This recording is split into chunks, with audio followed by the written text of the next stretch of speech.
Alright guys, in today's video we'll be rebuilding this MS461. Clean as buggery saw, hasn't done much work at all. But I don't know if you can see up here,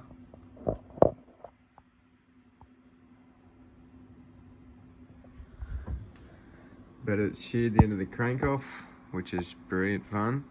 So yeah, stick with us and we'll tear down the saw, put a new genuine, not new, but another genuine crank back in it, and new bearings, gaskets, the whole 9 yards, and I'll film it as I go. So enjoy the video. Righto, so on the chopping block today, 461 Stihl. Showed you before. This one's the one with the snap crank end. So basically the saw's essentially getting a full rebuild. Other than the jug and piston, it's getting new crank bearings, seals, case gaskets, the 9. So we'll start tearing the saw down. I'll tear it down to just a bare case. I'm gonna have a bit of trouble because at one point someone stove the muffler in, so that's gonna be fun. I'm gonna have to bend that up, try and get the bolt off, pop it off, try and straighten it all out if I can. If not, I might have to get another exhaust. So yeah, anyway, I might chuck it in a time lapse. It just depends how long it takes me to tear it down. Yeah, right enough. No better time than the present. Let's get into it.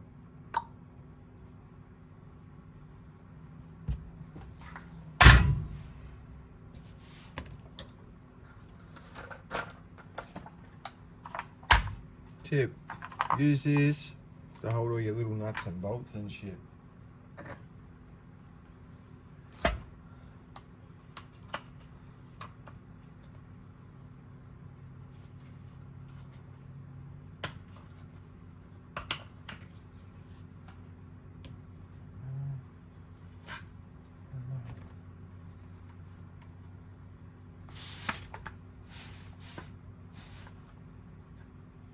Might be able to see that a bit better now.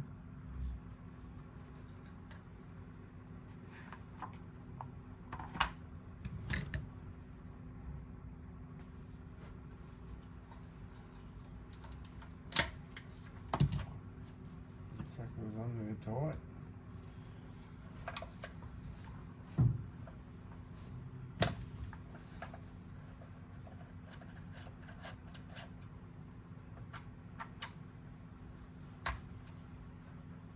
Yeah, it doesn't take too long to pull the saw apart, as long as you know where all the little bolts and stuff go, nuts and screws, etc. Because a lot of them vary in different sizes. So as long as you know where they all go, you're sweet. Otherwise you screw on something that should not be screwed into, you'll damage the cases pretty easily. I've done it a couple of times myself. Hard to do. Now, I'm not a fan of these steel covers. Look, don't get me wrong, they're easy to work on either way. Taking the cover off only takes a minute. I've lost my scrunch, so I think it's actually a U. Bear with me while I use a big awkward socket.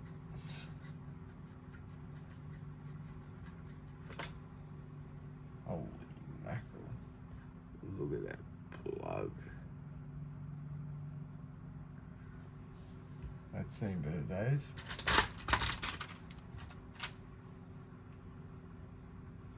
Tell this person has run with a really blunt chain at one point.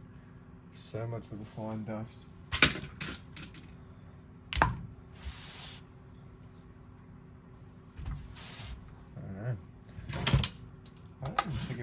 fuel in it.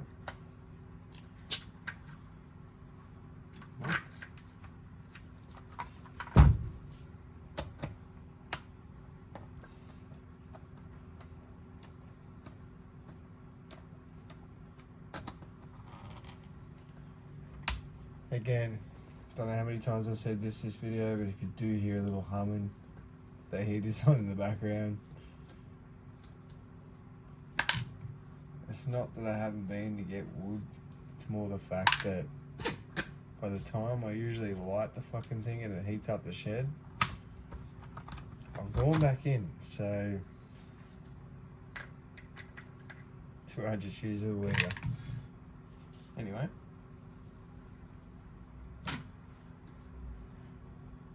Carry, so we're gonna need a funnel.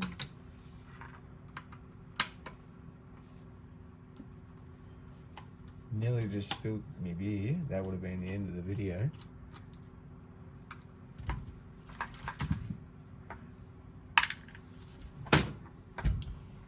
Again, pads here just so I don't damage the bottom of the saw, so I can drop them and move them and rock them and do whatever. I don't have to worry about the bottom cases just getting completely torn up. I feel like I'm going to regret putting that there. I'm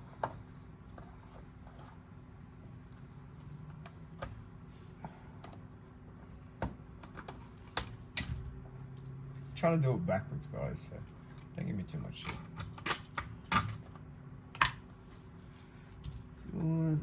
Turn on. Chuck this boot off.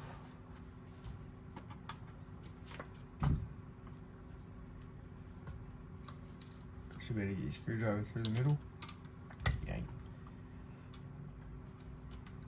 Otherwise, you do what they've done and tear it to pieces. Carby is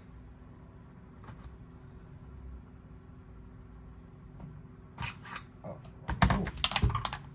There is a little bit of fuel left in it. This is residual fuel in the line. That's awesome. Try and drain some of that out. And I don't particularly want to be covered in fuel. Now, usually I will wear gloves, but I didn't think there was going to be fuel in it. So that's my bad on that one.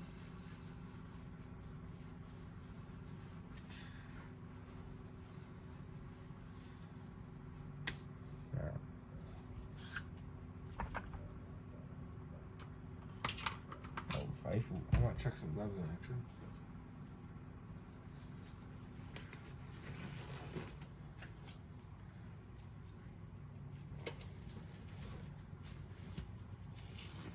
Alright, Dexter gloves on.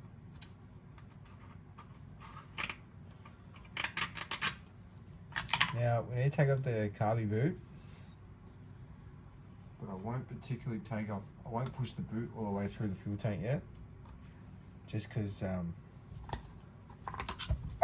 don't need to get to it right now, and if I push it through there, there's a chance that while it's all crumpled up on the other side that it might crack or whatever, so I'll leave that like as it is until I basically get to it.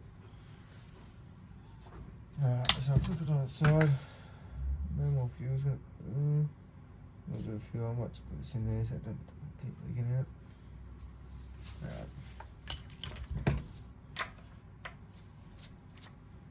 Carby, I'll sit aside just so I don't get gunk in it.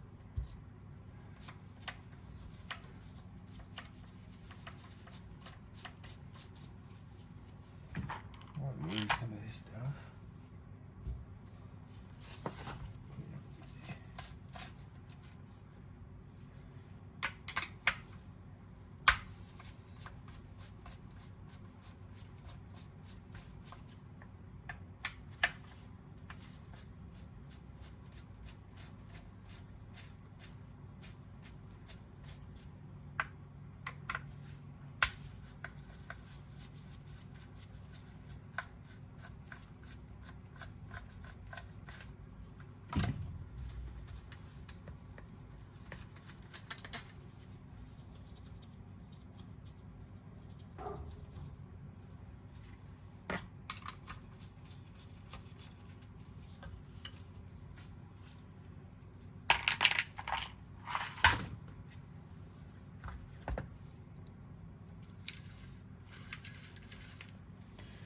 Starter powers and all that, you look pretty good. Paws look pretty good. A little bit worn on that one, but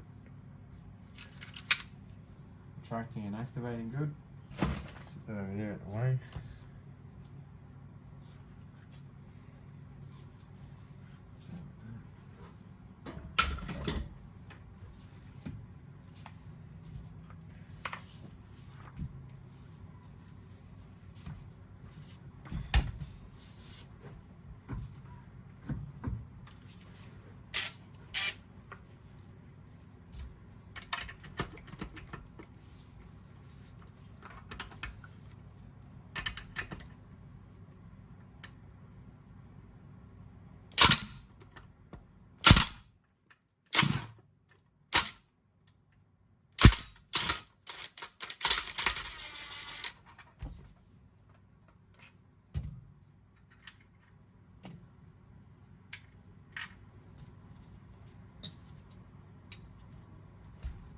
Assembly.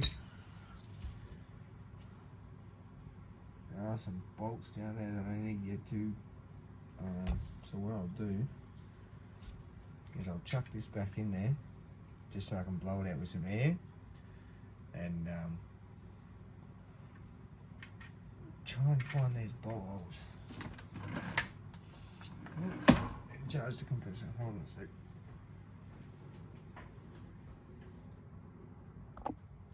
Alright, compressor charged up. Blow out this hole a little bit.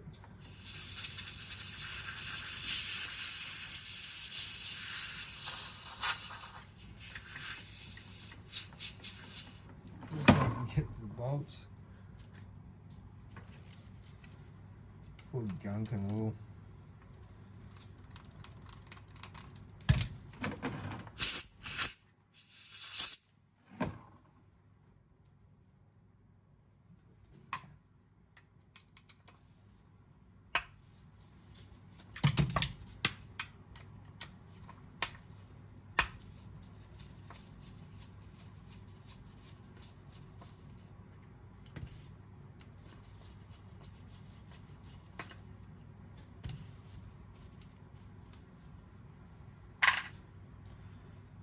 Right, so now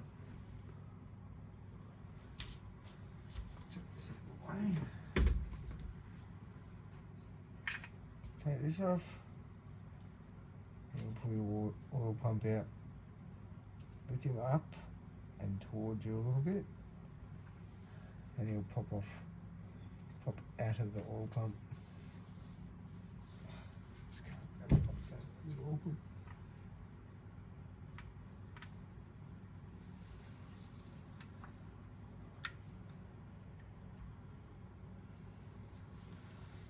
I need a bit more air.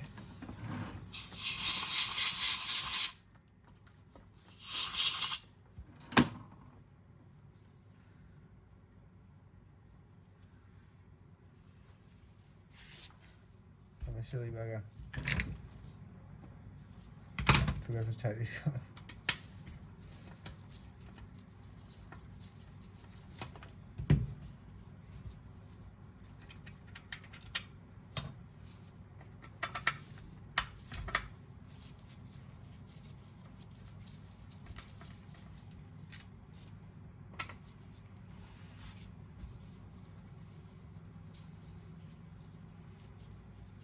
You can get away with just taking this corner one off, but I'll take the whole shroud system off.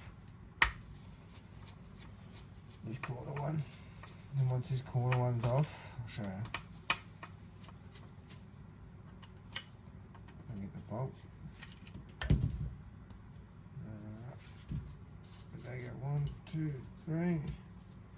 I'll get in a hook. Get him in here somewhere where it don't damage the case. There. Oh, that just went flying.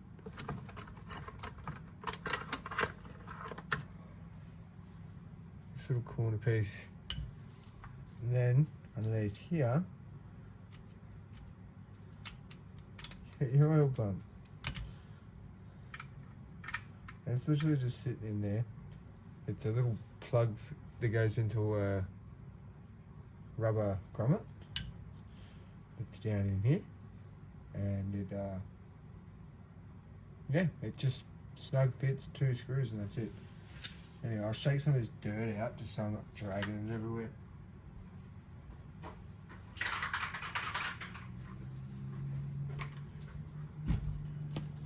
Alright. So essentially this side of the saw is basically done. Chuck these up here with the clutch. Clutch go in there because I'll get a new one. I'll put this one on here again because I'll lose it otherwise.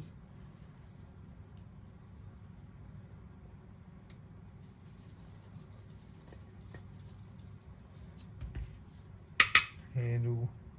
Take that off. Just sort of make sure it's on.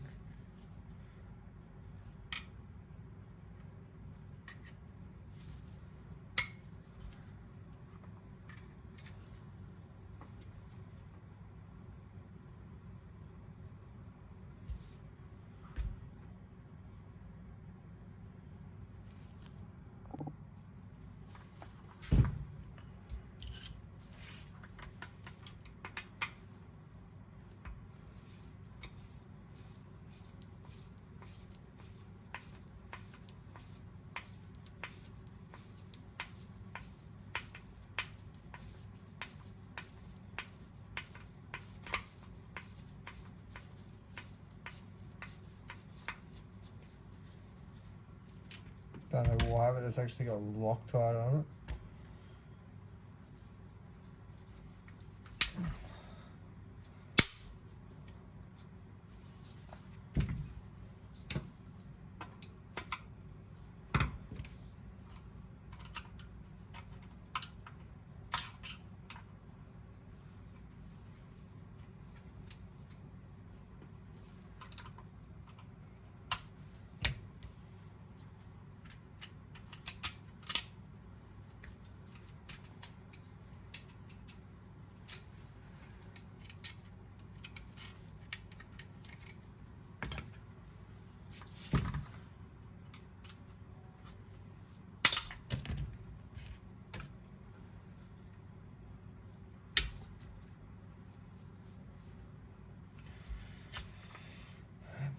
Take that off.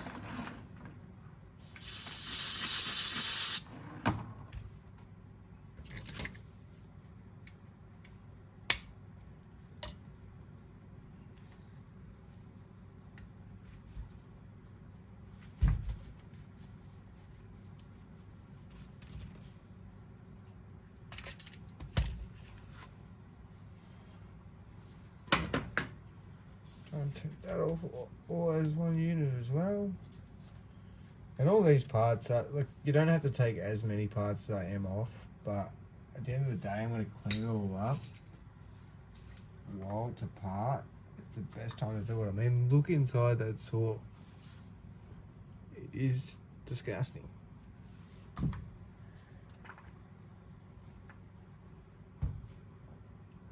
So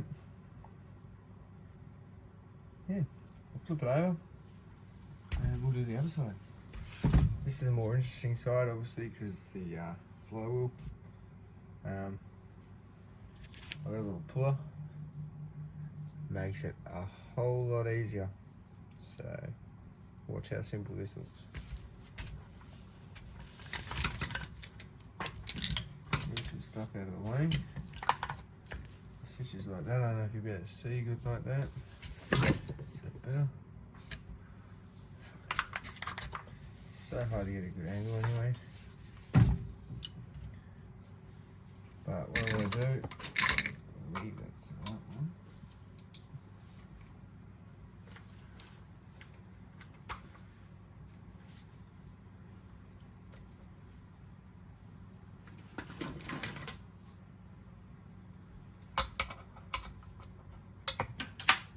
Yeah, this all depends how quick you do it. but usually to undo the nut you need to block the piston, put some string down there or a piston block so it doesn't just keep spinning on you while you're trying to undo it.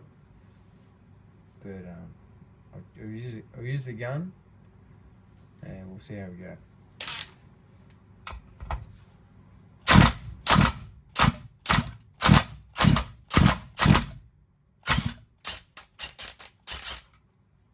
Got him. So you can look in there, there is a whole heap of crap in the threads. So I'll blow that out with the air and then I'll put the flywheel puller on.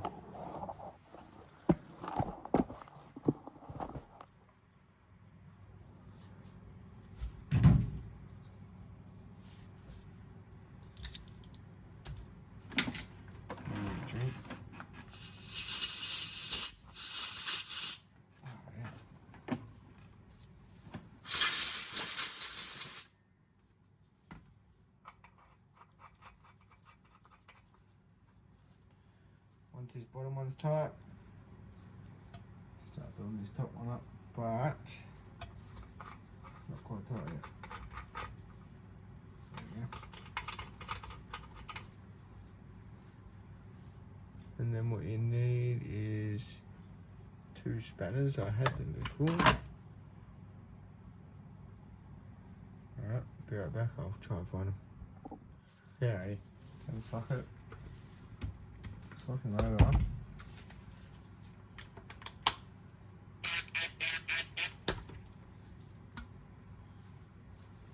let's see how we go.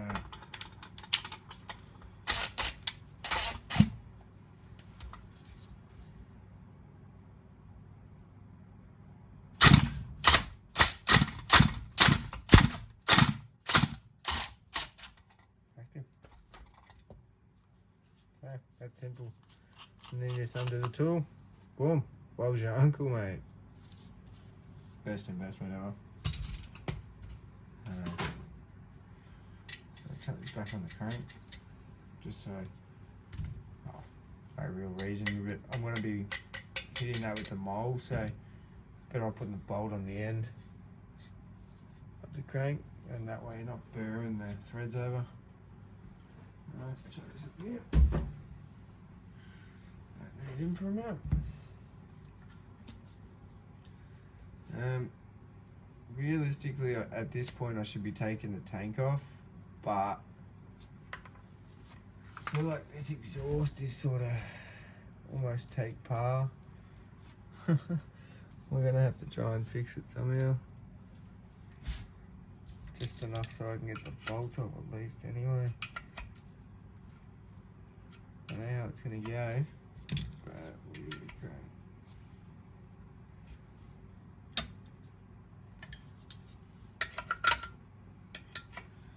Just bear with me while I use a random assortment of shit. Basically whatever I got in the shed. So I'm not quite sure what I'm gonna need. Almost thought about welding something on the end of here and then pulling it up. But I don't like my chances at the moment. I can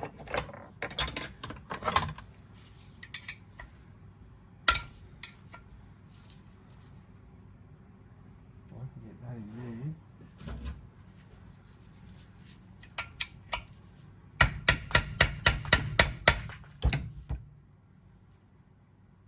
I feel like that'll look just about that. Rather than doing it, I did do something actually.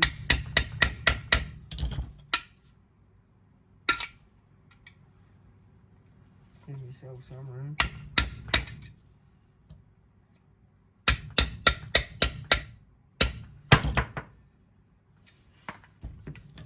Wasn't enough room, I'll chuck the big boy in there.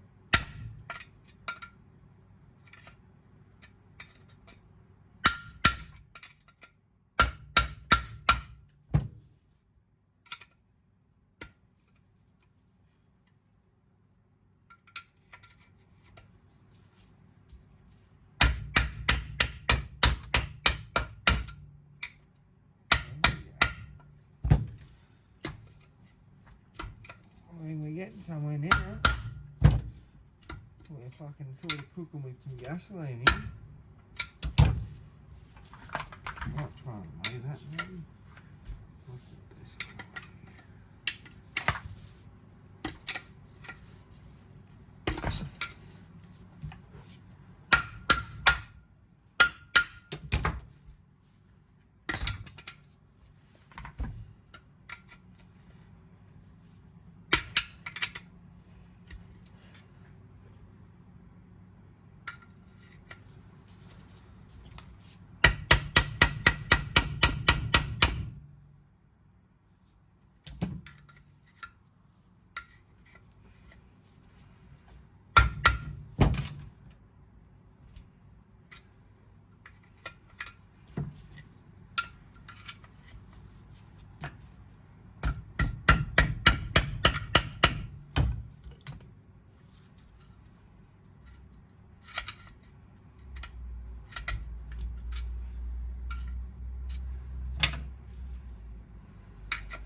Dropping shit and everything.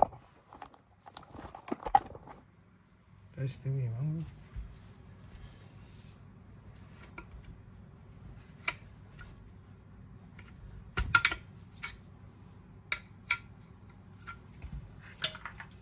I mean, we're nearly getting there. Almost to the point where I could just about start whacking that fucker out.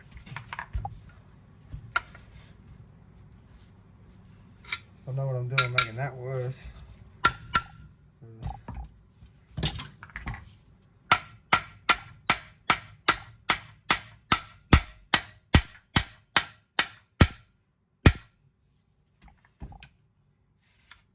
What a mongrel.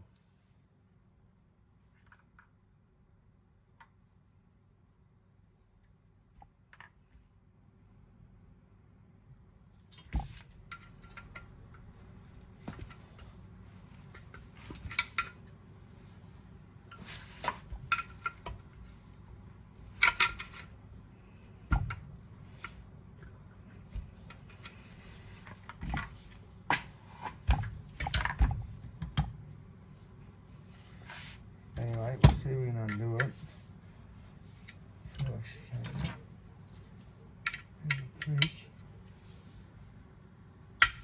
Oh, yeah, fucking beauty.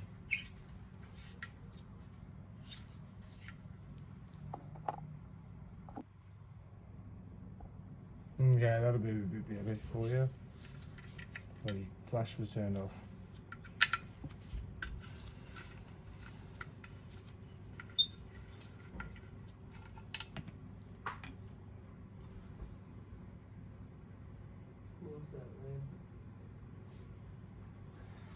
That would hit my foot.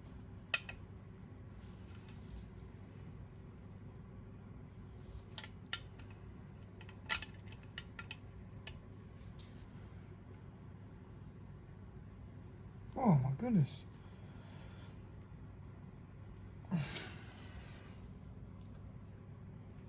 That one has got fucking Loctite or something on it. Jeez Louise.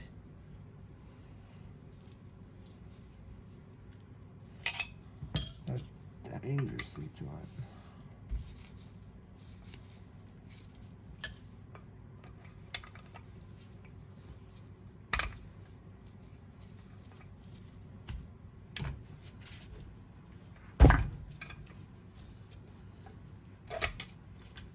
Oh, yeah.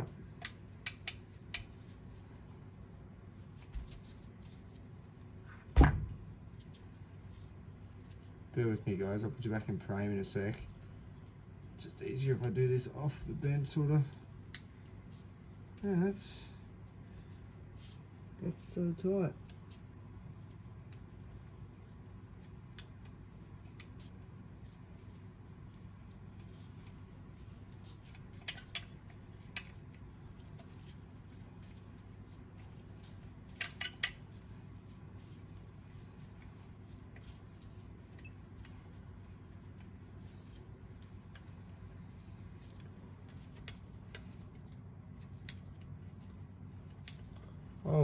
mackerel.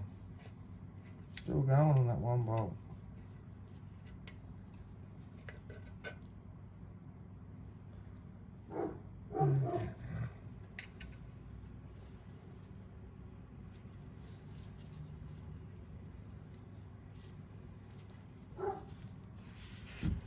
Genuinely tell the saw's never been pulled apart or worked on. This one, I reckon, it's probably had its little do services here and there, but it's never been apart from the factory. And a random Loctite on it.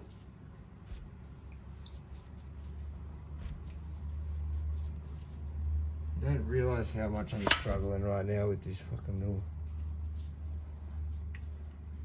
I don't know what to handle this.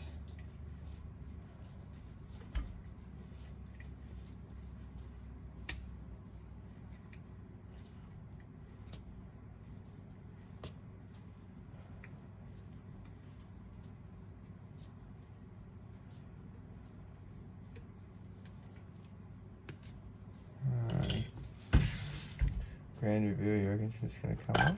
Ooh, come off way better than I thought.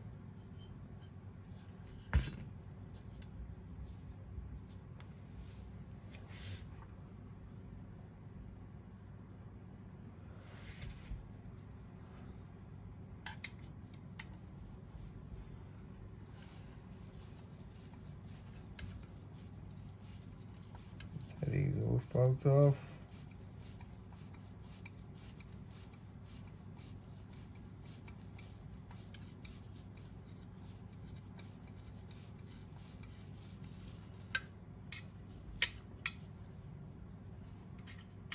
It. Oh, that was bloody tight.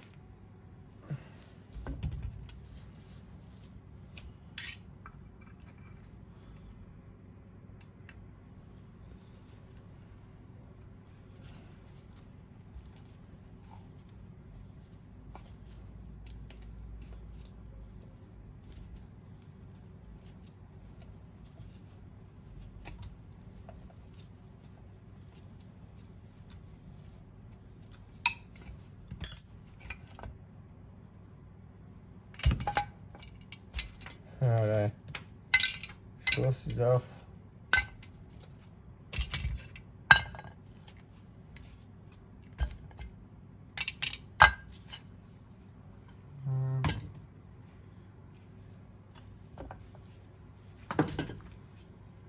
Yeah, so I'll take the tank off, and that's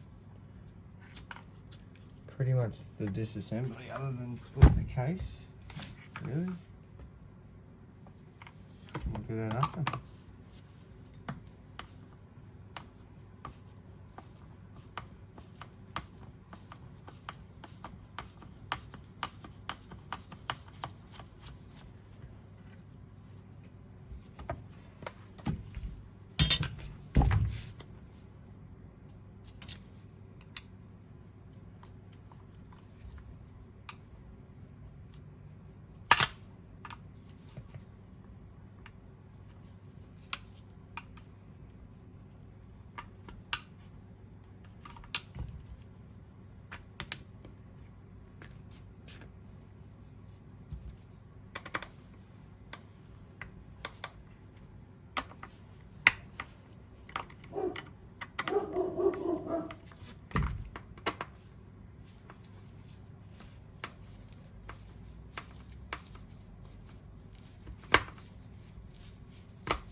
many times you pulled apart these saws, they don't get any cleaner.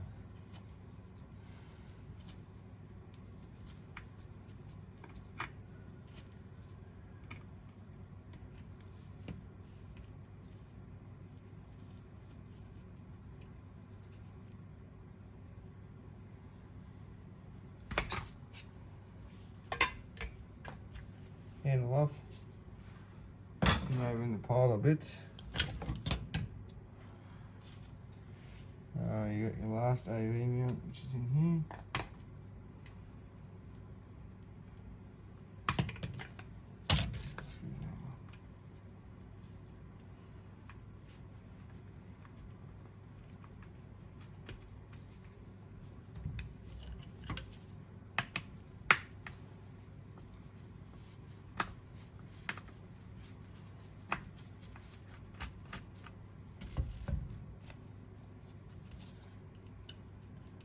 Now, all these tank ones, I'm going to screw back in there, just so I don't lose them.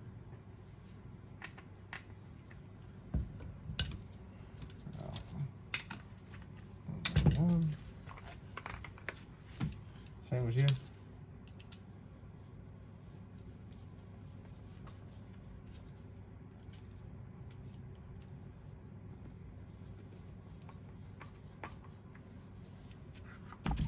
It's just that AV mount.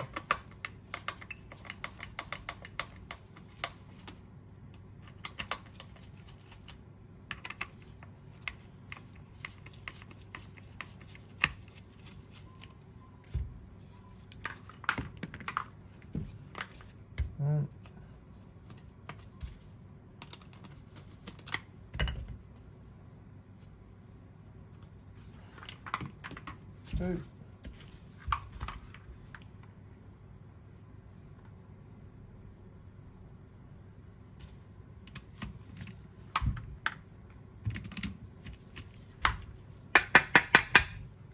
Three.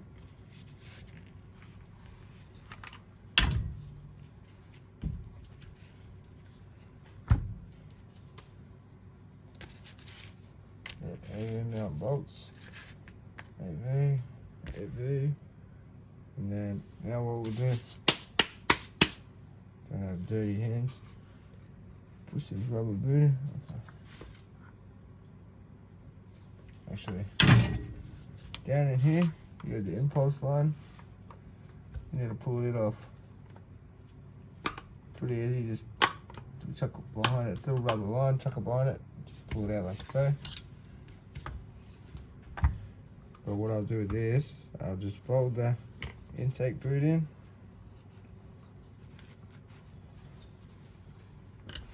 As I'm doing that, I'll pull up on the front of the motor.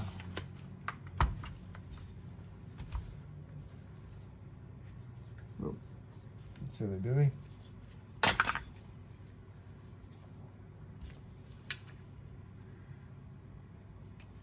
Forgot to disconnect there. Coil from the tank because the kill switch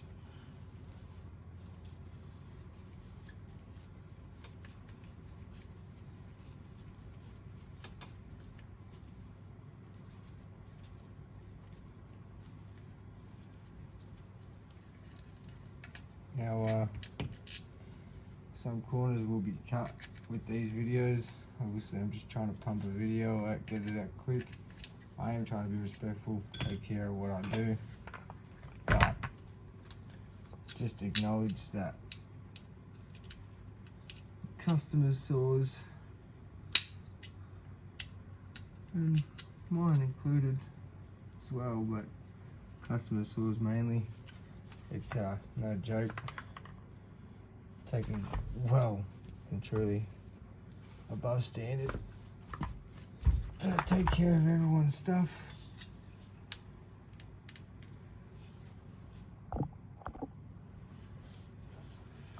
Alright, so I'm just trying to pull this kill switch out. Gently bring them out one at a time. So I just gotta figure out what one I got. That's what I want.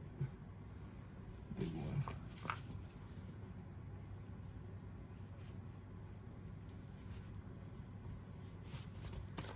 I want the smaller one to go through first, which is the black blade. Let's try and get the other one through. We'll be there for weeks.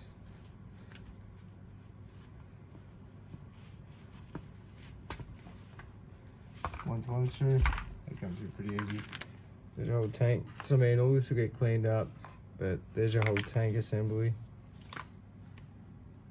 Chuck him on the floor. And there's essentially, yeah, probably 90% disassembled chainsaw motor. So what I'll do next is take the cylinder off, pop the oil seal, and I'll start heating the crank. Cylinder. I'll undo all the case bolts, and then I'll pop the oil seal off and start heating the crank. See if I can knock that through. And yeah, so we'll go from there. But anyway, I'm gonna go have a drink for a minute, and then I'll be right back. Righto, so it's the next day. Ate a couple of cans, just up to the bare block basically. So what I got left to do now is undo all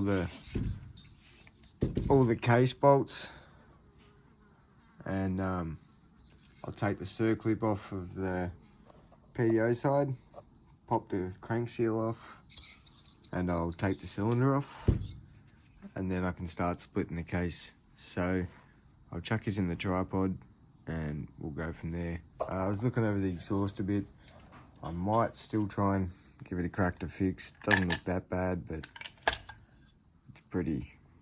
How you doing? I've got a 460 muffler here. I'm not quite sure whether it'll fit or not, but we'll give it a crack anyways and see. Worst case is I've just got to order a new muffler. So yeah, I'll chuck his in the tripod and we'll get into this. Alright, so for starters, I'll flip it over to the PDO side, the output side. And I'll take off the circlip that is on the crank. This little bugger. See him up there. There's not too much to take off for the left. All this side, bolt, coil, all that can stay on there.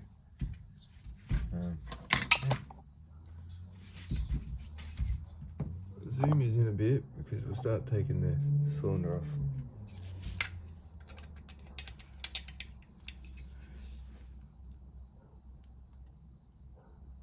Generally these bolts aren't that bad because torque them up to spec, so that cracking sounds it basically cracking for the first time. It's never been undone.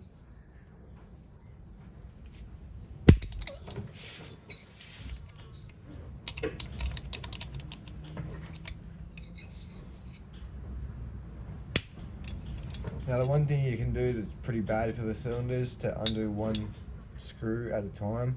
So just completely undo that one, completely undo that one, crack all four, and then work sort of like crisscross.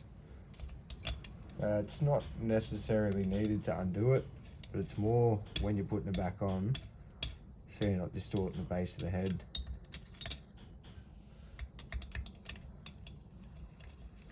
I do it sort of just at a good measure. But yeah, once they're cracked, they're pretty easy to lift up. And as well, it's not so much the head you might distort as well, it's the base where the head sits, where the cylinder sits.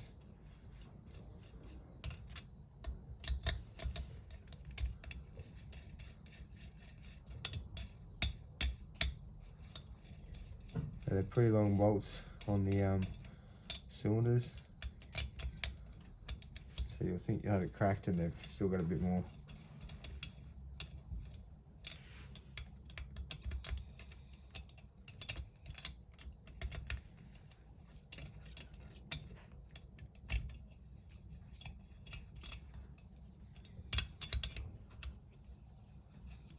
Alright, grand reveal.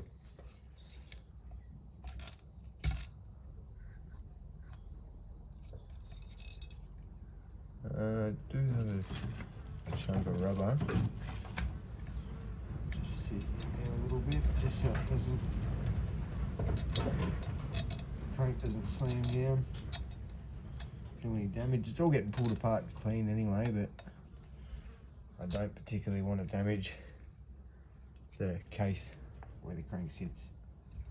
So I'll just sit this in there like that, and then I'll pull the rest off. That cylinder actually looks really good. I don't know if it's going to focus in on there. Still see all the hone marks. A little uneven burn on the head, but that's pretty mickey really. See him over there. Then with that, same with the piston. Piston's really nice.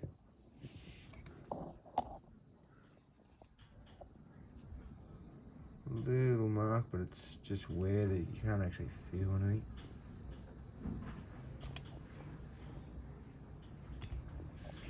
Yeah. Alrighty. So we'll undo the case gaskets. We'll undo the case bolts now, and we'll split the case up. Oh yeah. So all the bolts are on the PDO side. On some of the older Stihls, there's a dowel that you got to punch out. I don't believe the 461s, 661s, etc. have them. But yeah, just a peace of mind. So if you've undone all the bolts and you're thinking, why the fuck isn't it splitting? It's probably because there's a little dowel in there. There's actually two.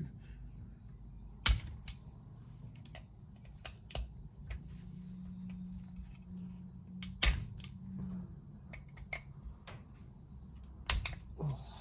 Hands real quick. Just gonna chuck some gloves on. I might do that, yeah. Chuck some gloves on quick because I get all greasy. Which is pretty usual with chainsaws.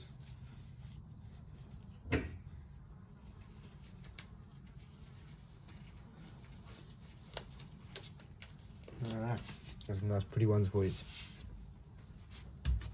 So now they've all been cracked, we'll go through and I'll undo them all.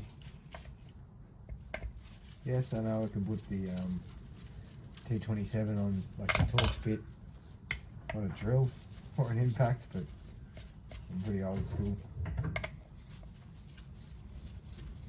I don't really care about that stuff. I do stuff by the by hand. You got a feel for it. You know when shit's gonna break. Or if you're just pressing a button, you sort of don't know it's gonna break until it breaks. Really?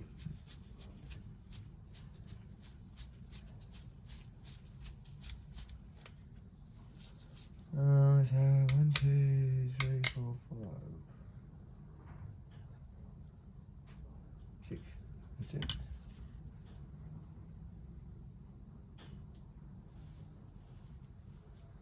Yeah, put it over.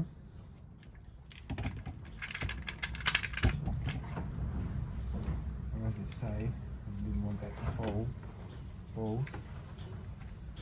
Sitting in there.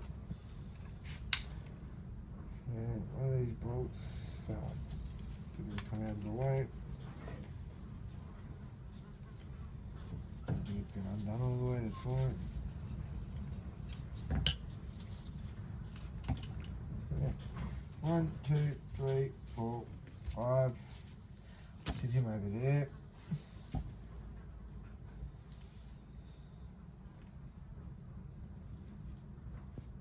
Yeah, that's it.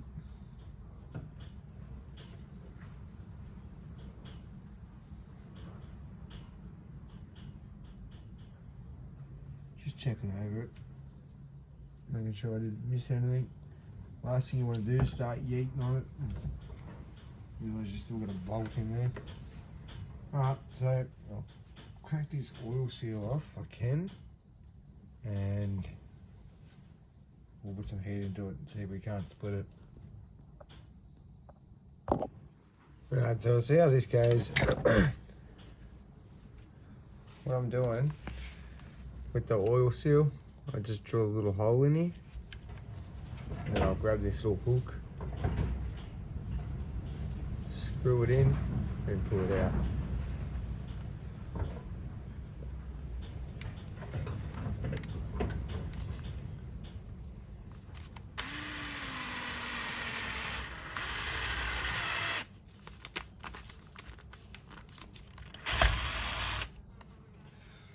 Very easy.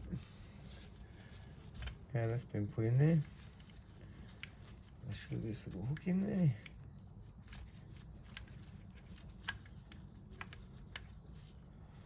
Like so. Need to turn the crank a little bit.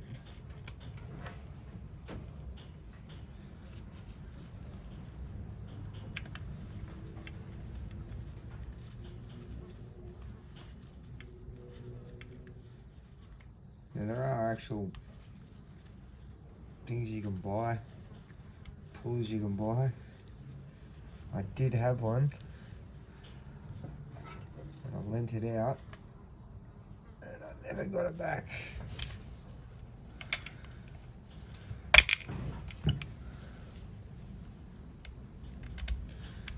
This one's gonna be a real stubborn one. Now sometimes they're hard, sometimes they're easy. Usually they don't take a lot. Sort of once they get going, they just go. But this one's one of them little difficult ones.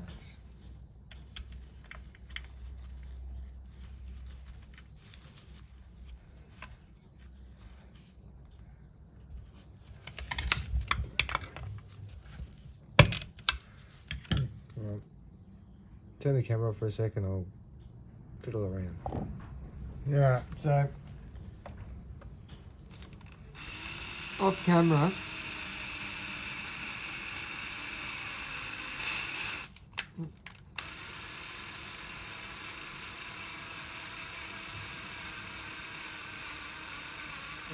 I drilled a really tiny hole on the opposite side.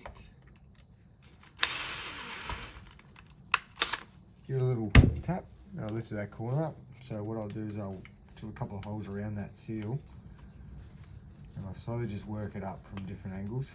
Ah, look at that. Literally me just pulling it into there, just made the seal pop up. Now you can do that to change your actual crank seals if you need to in a bind. I've done it before. It just doesn't last as long, obviously, because you're not rebuilding the saw, you're just sort of giving it a couple more days life. But yeah, I have a 460 air leak in the, actually it was the crank side. Did the same thing, just put a new seal in, and sweet. But anyway, now I've got all the bearing exposed. What I'll do is I'll put some heat into it, we'll give it a tap, and we'll see if we can't split it. I actually forgot to mention that the 461s in the crank have this little sort of, I don't know what you'd call it really, but it's just aluminium bar, but it goes from one case to the other, and if you don't undo it, you can't split the case, obviously, because it's holding it together. So you got to obviously undo that as well. Do that quickly.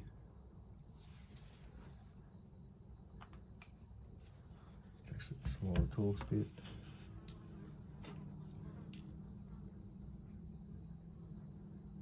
Alright, bear with me while I find a different Torx bit. Oh.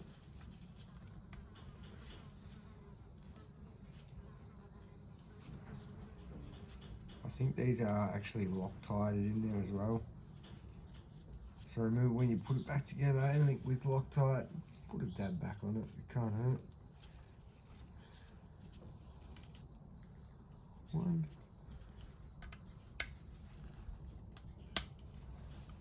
Two.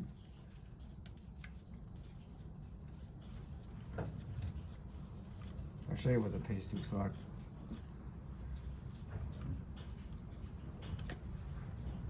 It's just this little oblong port sort of thing that stops the crank essentially from overextending and really seizing. I guess it's probably like a little precaution somewhat. I couldn't tell you the technical name for it. I'm sure someone can in the comments. Comment down below.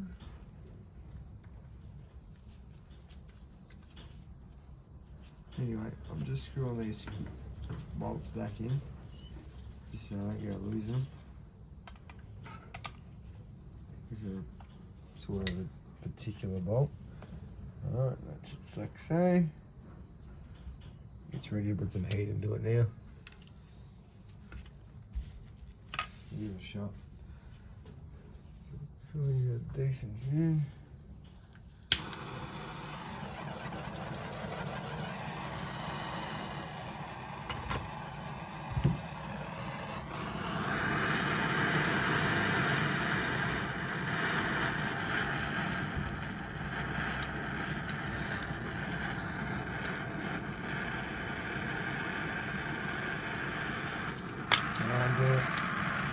Basically hitting up the bearing and the crank a little bit. Don't want to get them blowing up, but I want it enough to where the crank will separate from the bearing.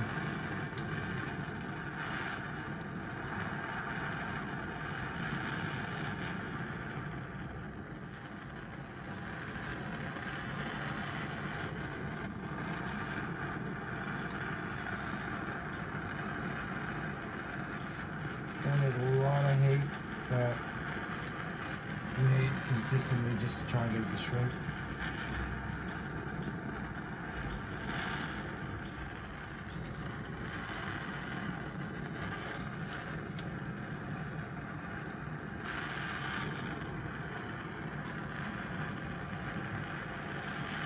Every saw is different though. As I said before, I have a feeling that this one compared to the 460 will probably be a bit easier.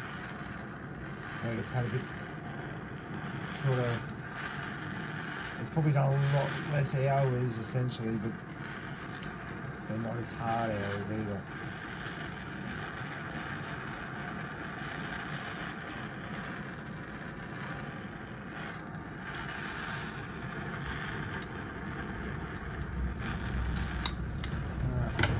Well, we'll give this a shot.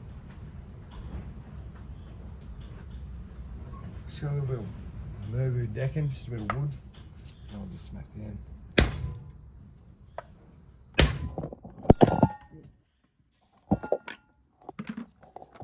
you guys up, sorry.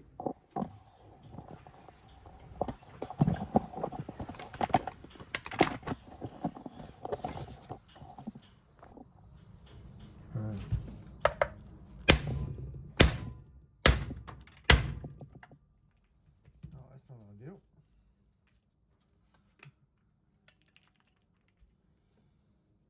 Where's the other bit of wood?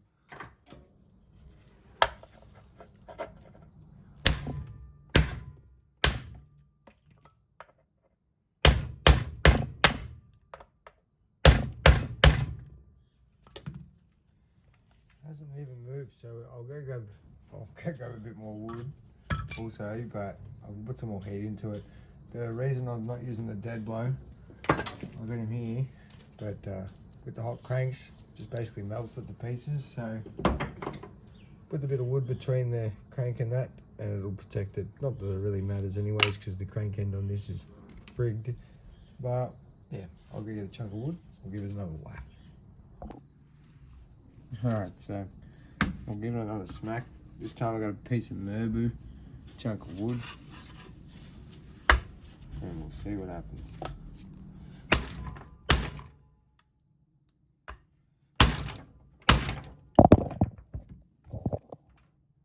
Right, I put the camera through the dog of the chainsaw. That would have been awesome.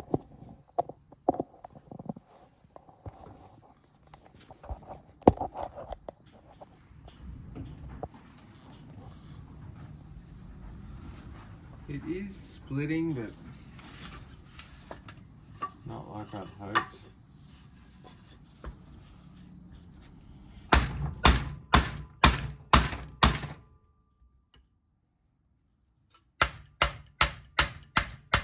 Do not recommend that, but the fact this crank's fucked anyways. There's no reason why I'm doing that.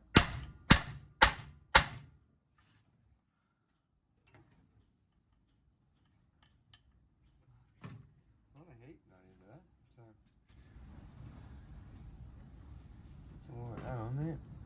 It soaks in a little bit.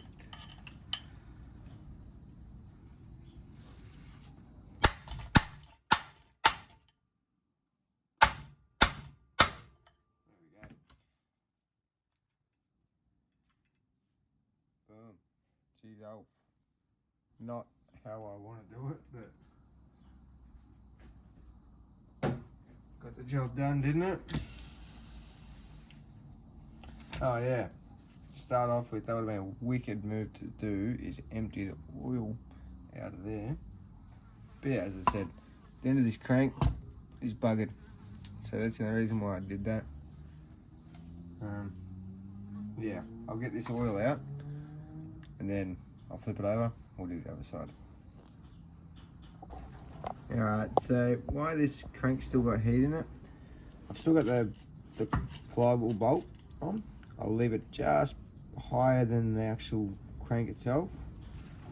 I can just tap the end of that. Usually I'll use the soft blow, but as I said, this crank's fucked anyway, so tap the end of that and it should hopefully push the bearing through. So we'll see. And just remember every now and again wind it out a little bit.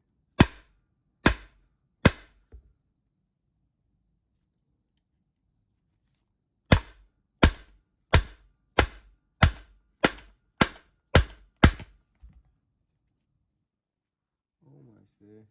And I'll show you with dead blow. You can use dead blow. Doesn't make a whole much difference.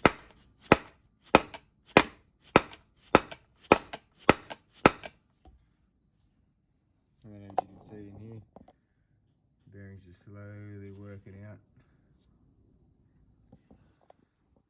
Ideally you want the bearing to stay in the case. For some reason this one's just wanted to be stubborn, I guess. Doesn't really matter anyways. Just remember, don't whack it really hard. When you do feel it finally moving in, don't whack it really hard because you won't get the nut will push all the way through to the case and it'll actually damage the case. So just watch out for that. Trying to think if there's anything I've missed. Yeah, undo this.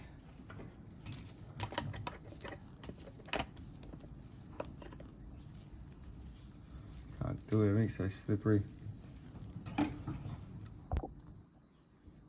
Right, so undo that. Crank bolt. Pull him off. Ooh, that other side's really hot still. There's a 461 crank. That's buggered. Oh, that's so hot still.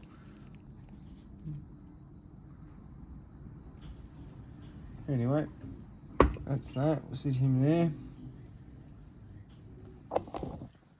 All the cases, etc. I'll pop this bearing out and we'll put all these in the degrease bath. Clean them all up.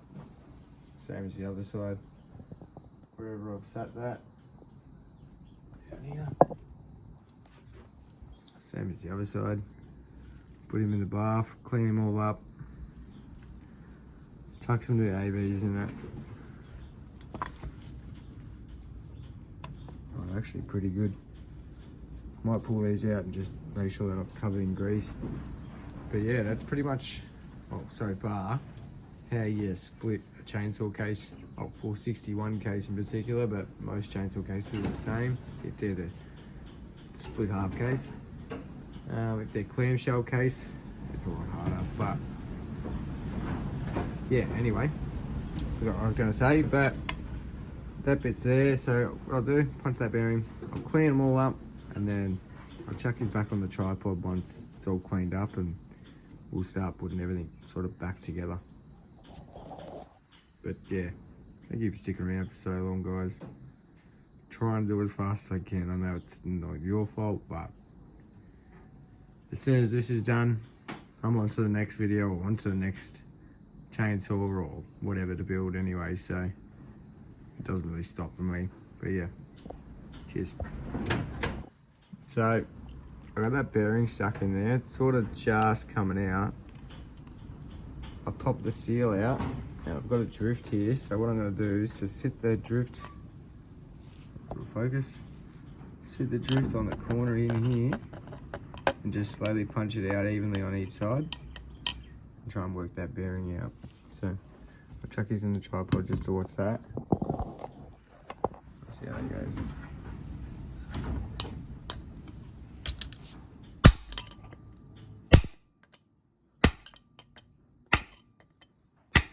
Sometimes it's easy, sometimes it's hard.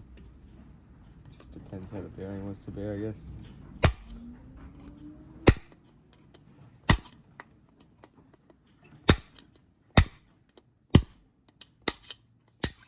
Alright, that easy. Bearing is out.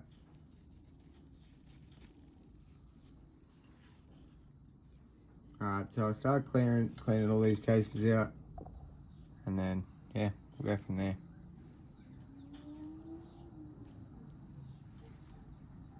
Definitely need a birthday. Cheers. Alright guys, quick update. So I've cleaned up all the case, actually come up really good.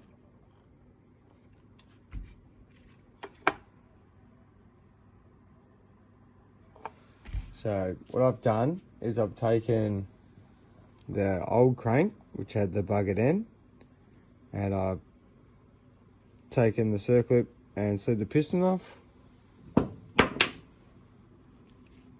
I chucked him on here. So now we've got a good crank. As I said before, it is a genuine crank. It's just a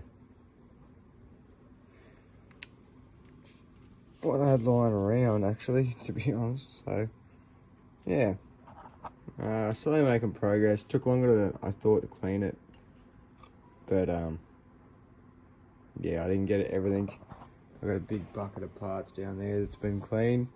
Still a couple of bits like the flywheel, etc. But yeah, so next thing, I'll pull the cases apart, chuck this on the tripod. I got the bearing sitting in the freezer at the moment, freezing off, so case should be warm enough just from sitting outside. I should be able to press the bearings into the case pretty easy, and then we'll slide the crank in, mate the two together. So just thought I'd give you a quick update. I was going to film swapping this over, and I sort of just got at the shed and put my head down, ass up, and started getting into it. Kind of just forgot about it until now, so my apologies on that. Pretty simple process really.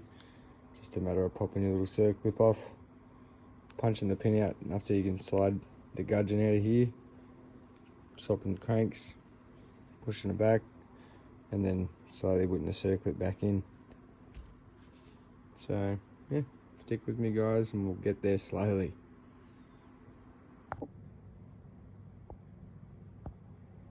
Alright, so we're back in the shop today. Crank's back together. I put the piston from the old crank onto here, put the piston from the bad crank onto the good crank. So clean all the chassis and the cases up. So what I'll do is I'll pull this back apart. Actually, for starters, I'll get this out of the way. Pull this back apart. And I'll start off by pressing some bearings. So what I'll do is I'll grab the bearing out of the freezer and we'll slop him in here. Bear with me for a sec.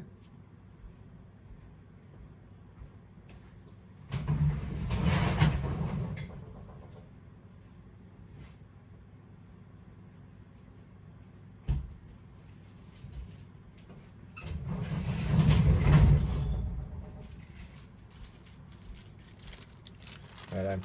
So there's the two bearings.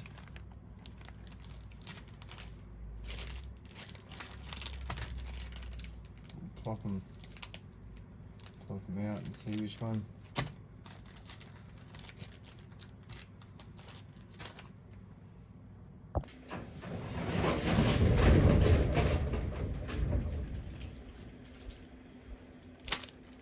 Okay, so we're going to crank the bearings out. So what I'll do, they've been in the freezer. So I'll get the blowtorch going a little bit. Just make sure this is cleaned.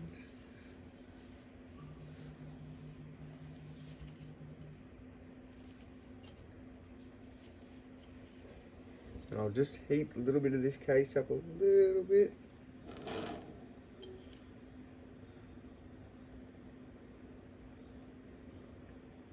We don't want to put a heap of heat into it and blow all the paint off. Obviously that's not the deal. It's not what we're here to do. Just essentially put a little bit more heat in it to help the bearings slide in there without too much force. The bearings itself's already shrunk because it's been in the freezer. So we'll just see. I shouldn't add too much heat.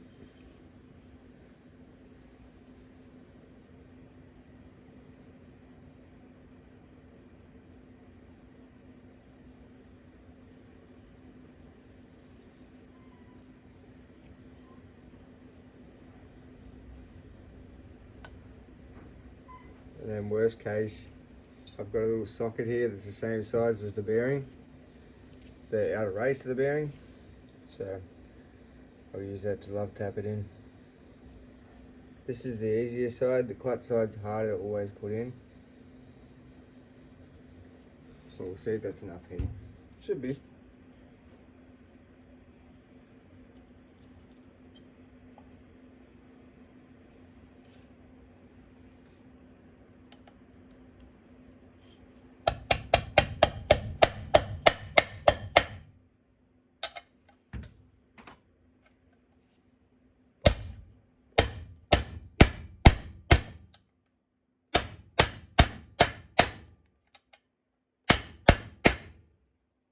I'm going to probably use a little bit more heat.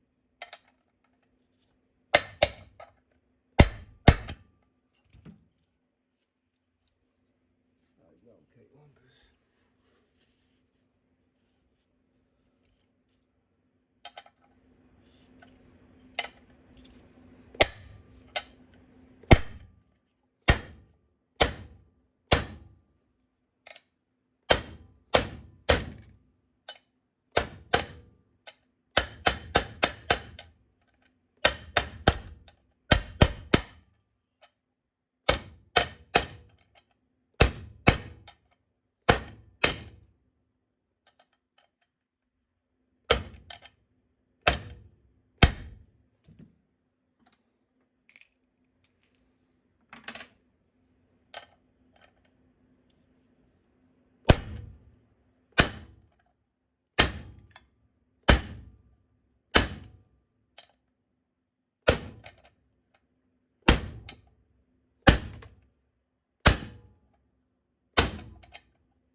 quite flush just yet.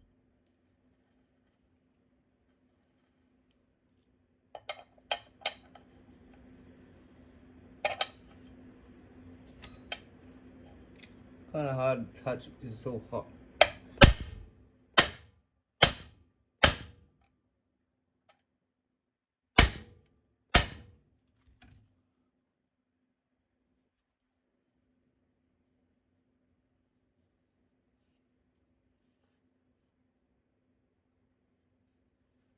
Alright, so that's looking pretty good.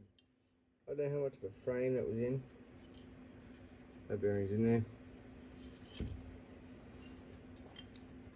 I feel like it could almost go in there a little bit more, but it's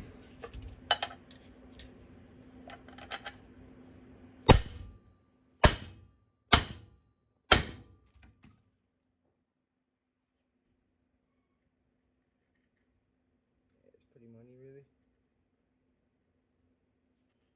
Alright.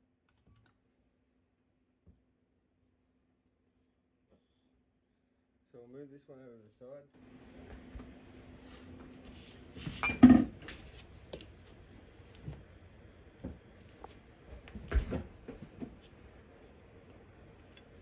Pull this one over.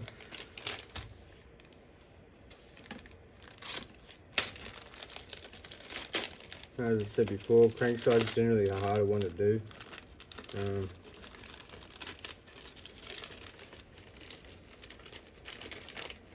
That one wasn't actually that easy itself, so we'll see. Same thing.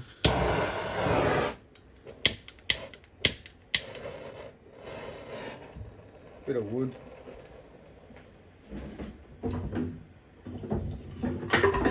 Chuck a bit of wood just underneath it so I'm not.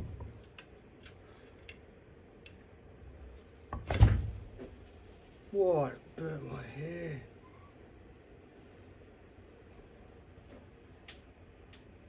That's crazy.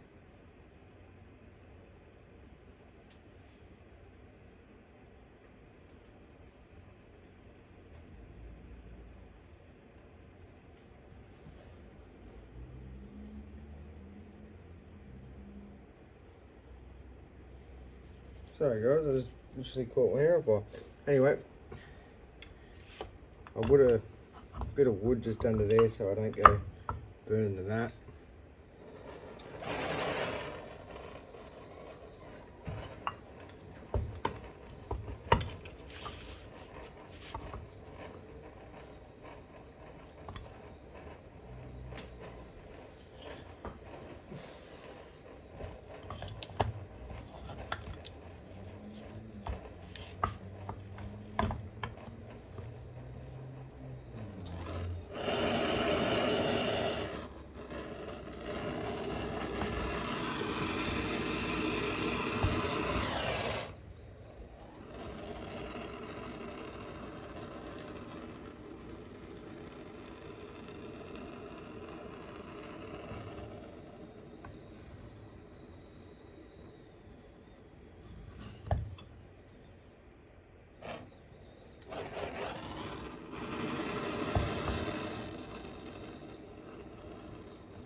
Good if the buzz was set on one setting.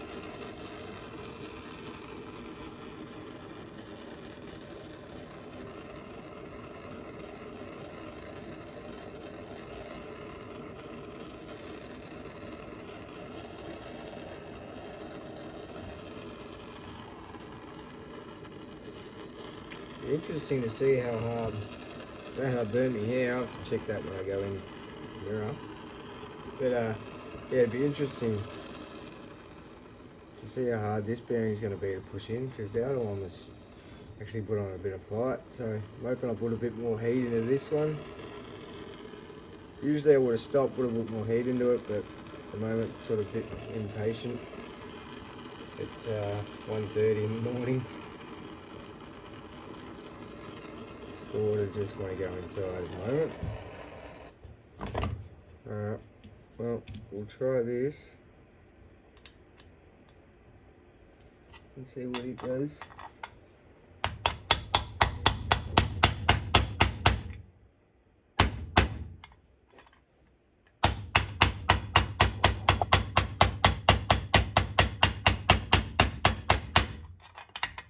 Going on nicely.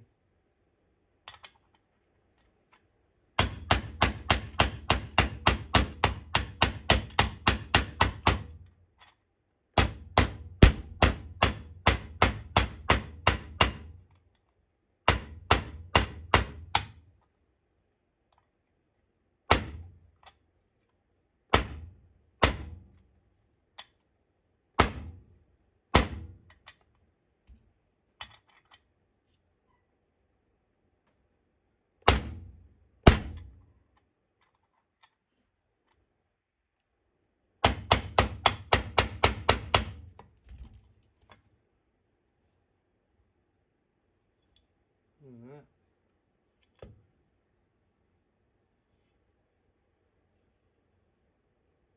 Well, there you go, guys.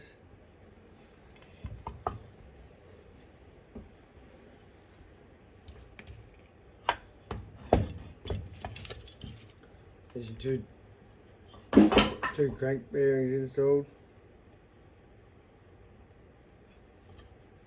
Lovely, lovely. So what I'll do now is I'll put the two ends of the cranks in and I'll start clamping the case together. Generally, if I shrink the crank enough, I can get it to slide in pretty good, but I've been a bit of a slack cunt and I forgot to put the crank in the freezer, so I could use carb clean, just make it go instantly cold, but we'll see how. Alright guys, so there you have it, bearings are in, nice. Sorry about the angle up there, it just started to move as I started hammering. I didn't realise till obviously the bearing was set in, but next move now is to put the crank ends in, see if I can clamp it together and press the crank in. But usually I put the crank in the freezer to cool down, so the end shrink, I can slide it into the bearing pretty good. But I was a slack fucker and I haven't, just because I forgot. As I said earlier, it's 1:30 in the morning, cut me a break. So yeah,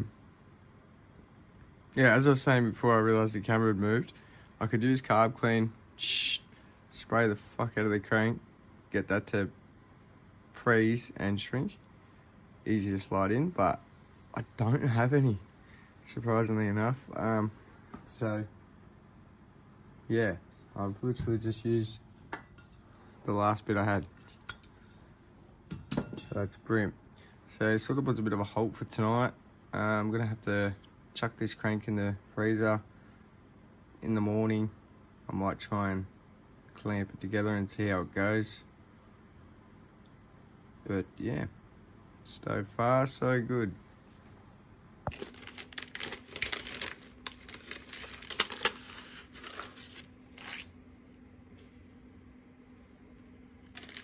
Which would have been awesome.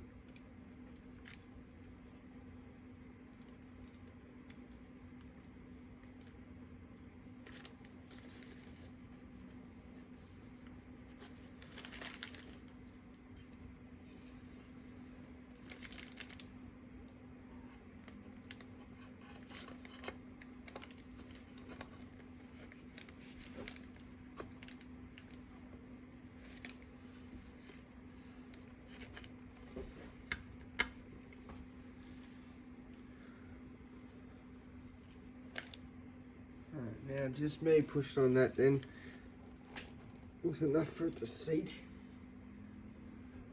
somewhat. So what I'll do now is I'll flip it over. Make sure it's still on there.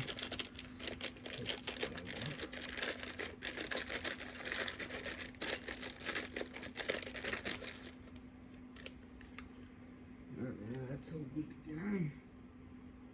Let's come off that. That's alright.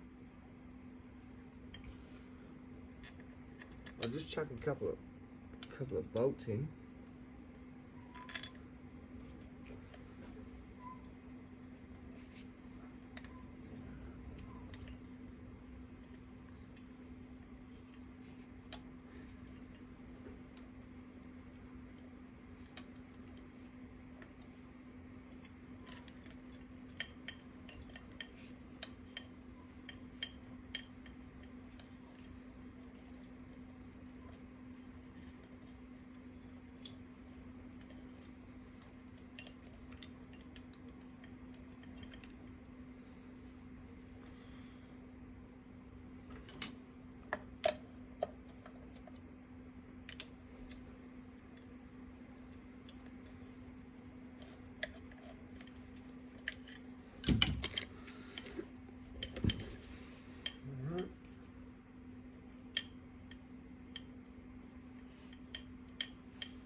lost all my bolts.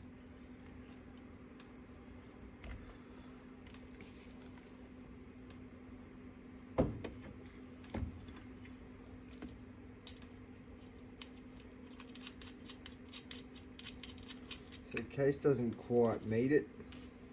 I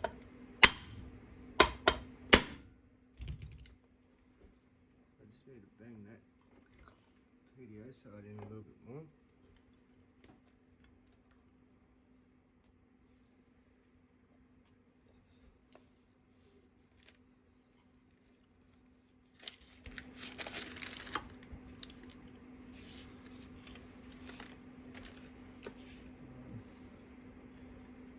Fails was a thing at first attempts, this would be it.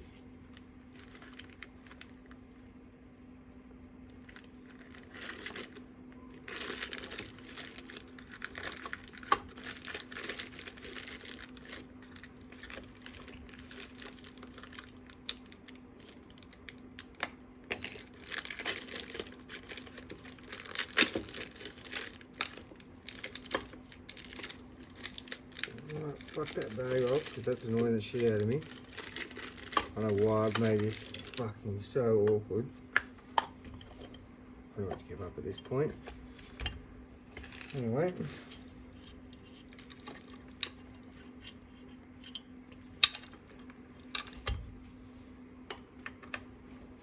That's the way that it is. So while that's still fucking chilly, I might just see if I can punch that into there a little bit.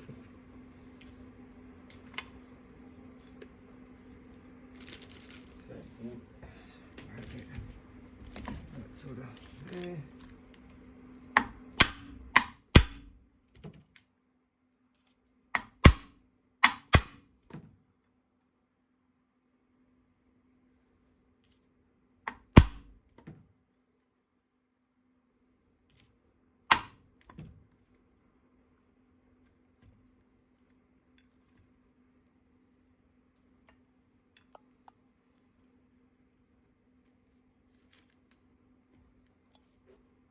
Alright, that's a bit better. Far out. That was, don't know why, but that, yeah, made that feel so awkward to do.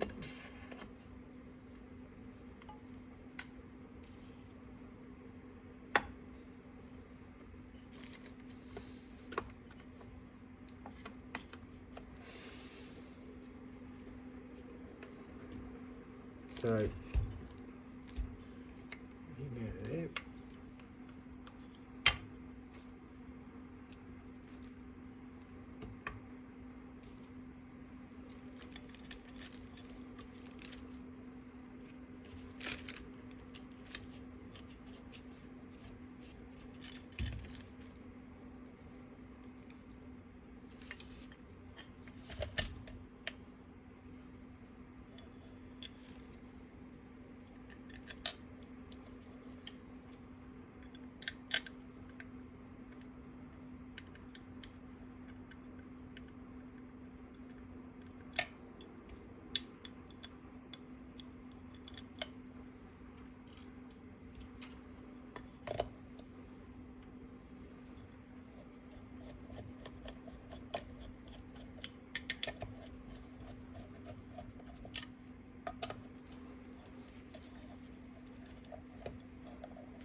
Alright,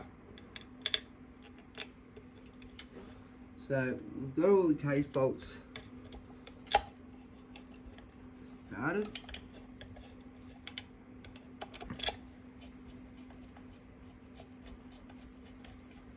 What I'll slowly do is I'll just work my way simultaneously around the saw.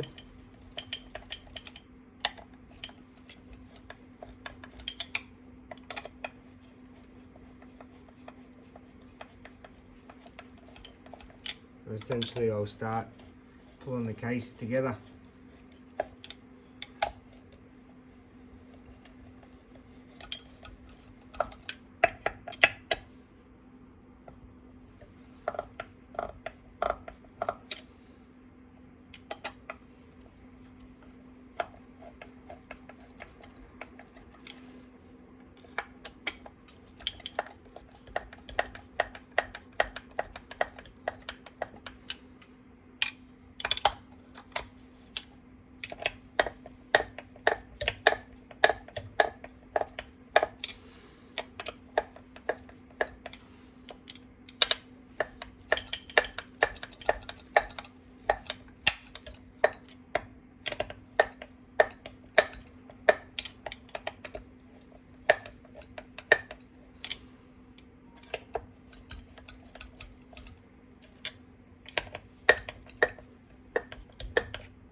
I'll flip the saw around in a second and I'll show you what's going on.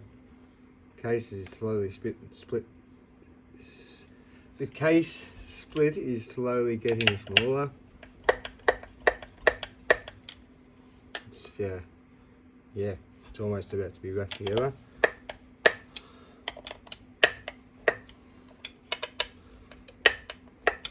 I'm not going too hard on one spot in particular. I'm sort of working on one spot, going to the next.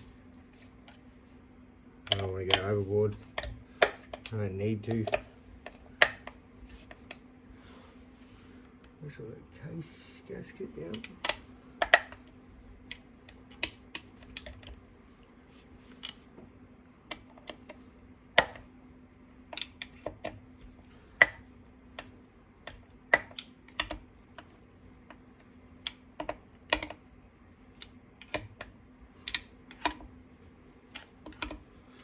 Alright, so they're all in there, but I can't spin the crank. So what's happened is when I put the bearing on, it's going more onto that clutch side. So all I do then, is give a slow dead blow. And there we go. So now I'll grab my feeler gauges and I'll figure out what the equal distance between here is, and then I'll work out how big the spacing has to be evenly on both sides.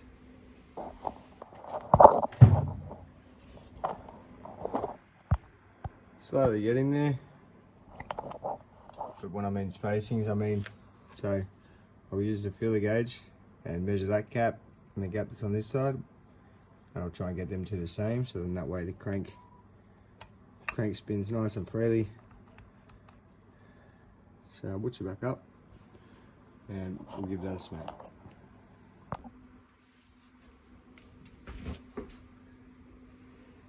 Alright, so I'll give it another little whack on this side, just till it looks like that gap's starting to get equal.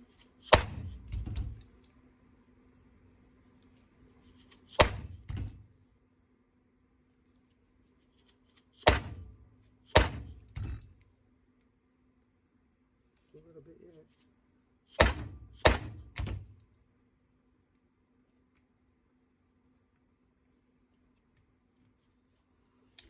Give it a good whack.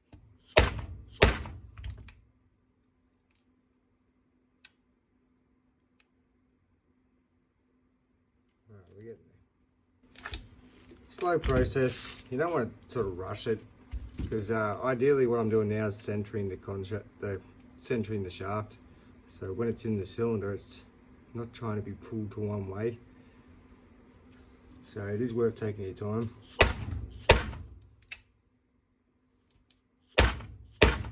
Might not feel like you're getting anywhere, but it will.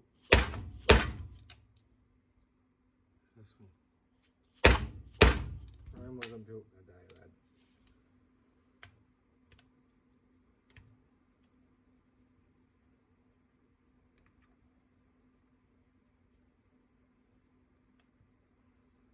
still needs a bit more. I have to put a bit of wood on it. I'll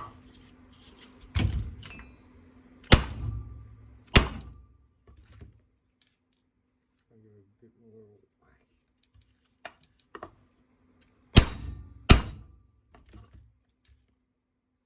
That's more like it. Just take it a little bit to try and get it to move. Not very far off now. Tedious process, but as I said before, well worth it. Oh, really gone too far now. So I'll get my filler gauge. I'll work out how thick this is.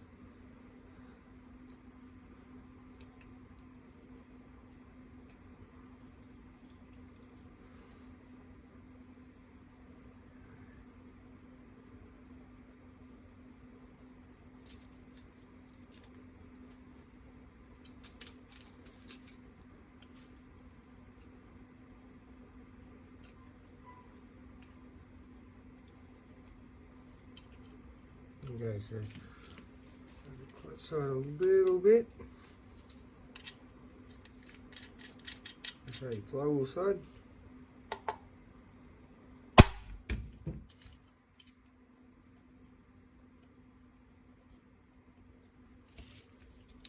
This side just a tiny bit.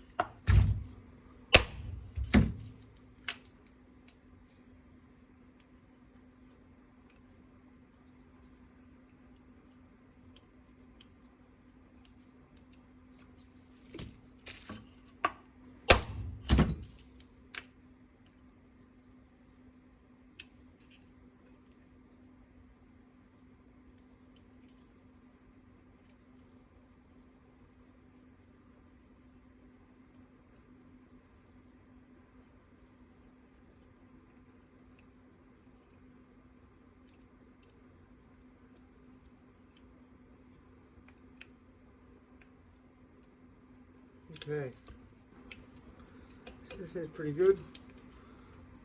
Creek spinning nice.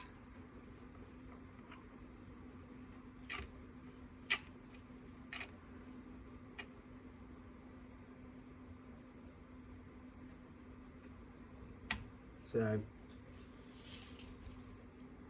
essentially now I'll nip these up.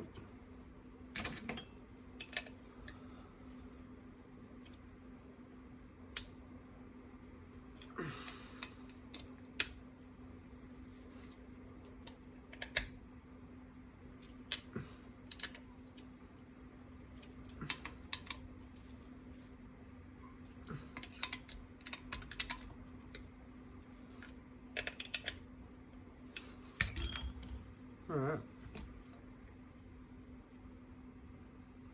One tedious thing you'll have to do with the genuine gasket.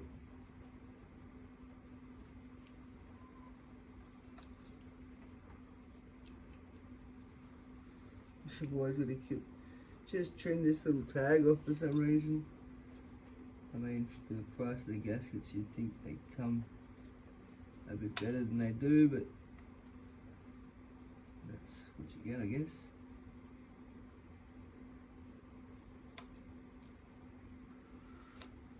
I have to get in the crank. And the one on the front as well. Just get a real sharp razor blade. Does the job in seconds, literally.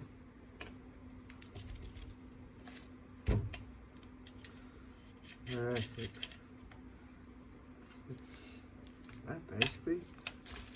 With this little retainer clip back in.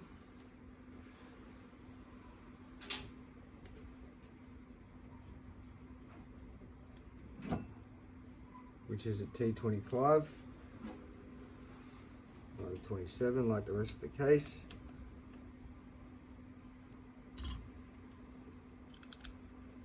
Pop him back in there. No Loctite or anything for these.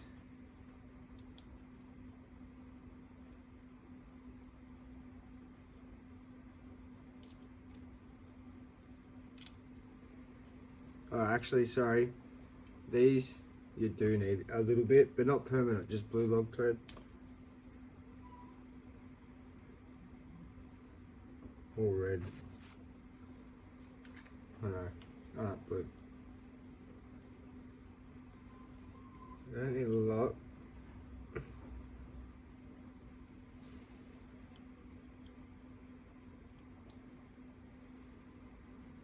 Don't know why I said before you didn't need it, but these are in the actual cylinder itself, so if they do vibrate loose, they're ended up in your bottom end, so it is sort of a necessity, essentially.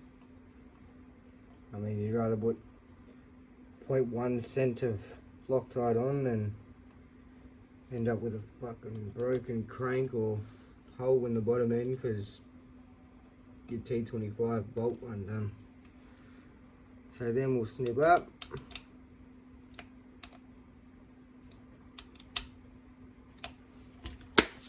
That's pretty much a whole long lock. We'll spin this around until she's on the dowel.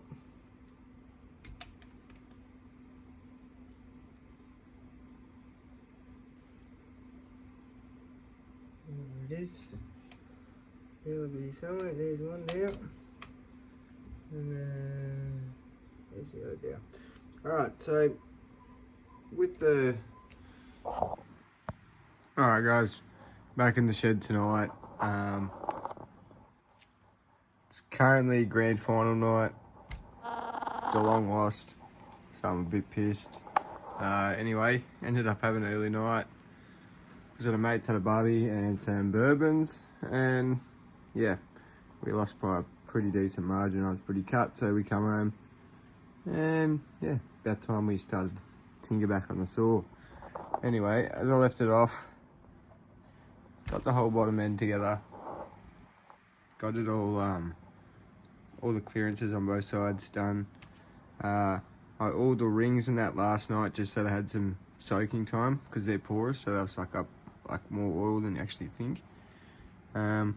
What I got left to do on the bottom end, I got to push the crank seals in, which I got genuine seals there from a set. There's the part number if you want. Also got a genuine base gasket, exhaust and intake. Exhaust and exhaust front cover gasket. Generally with the 460s they come with a heat shield. The 461 kit doesn't, which I'm pretty disappointed in. Just protects the case, even though these don't come standard with a heat shield, which is pretty pathetic on Stihl's behalf. Anyway, but yeah, so jack it on the tripod. We'll push all the O-rings, push all the seals and stuff back in. We'll chuck the cylinder on, and yeah, we'll button the bottom end up. Righto.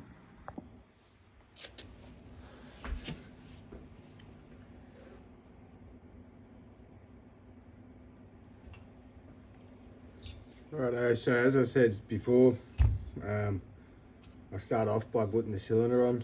What I'll do is put the base gasket on. The hump side I generally face up. Sorry, had to sneeze. Sorry. So yeah, the hump side on the gasket I face up, so it sits on the flush head nice, and then it has a good mating seal between the head and the case. So, and the tab goes towards the exhaust. So I'll sit him on there. I'll put a bit more oil on the piston, mainly on the skirts, crown of the piston as well.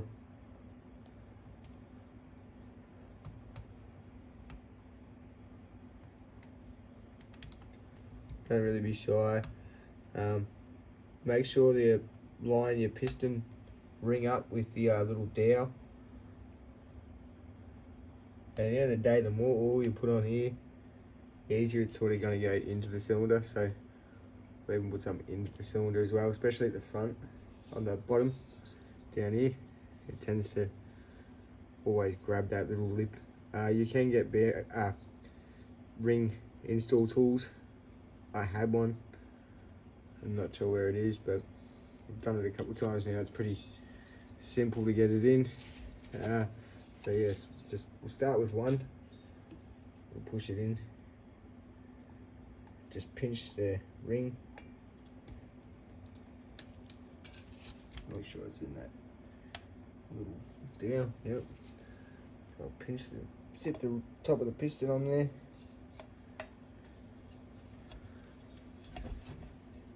And I'll just slowly work around the ring and push it in with my fingernail. And while I'm doing that, I'll slowly just push down on the cylinder.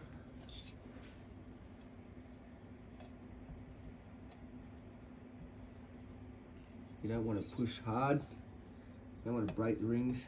They're very delicate and not easy. It's not hard to break, so.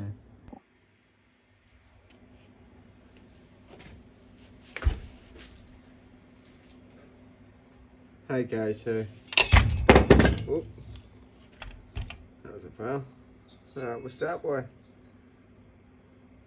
put some oil on here. I did start just then, and then I got called inside, so did calls. Anyway, so we'll start with the back,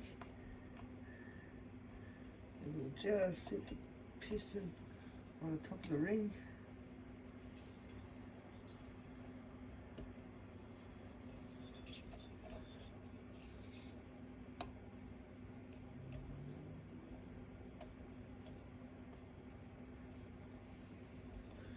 We'll slowly just start to work our way around.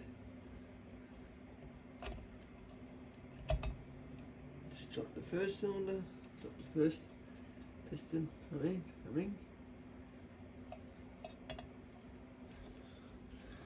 And now working on the bottom wing.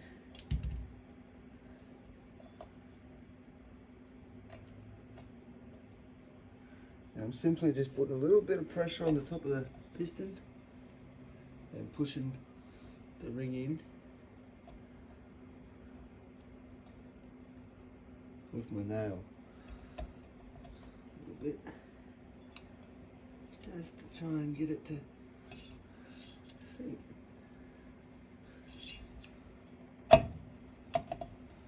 Just like that.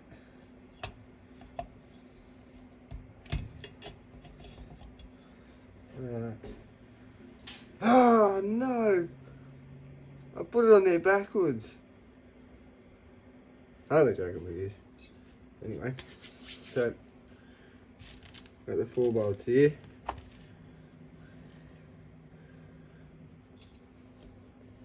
Lifting up a little bit just to get the bolt in.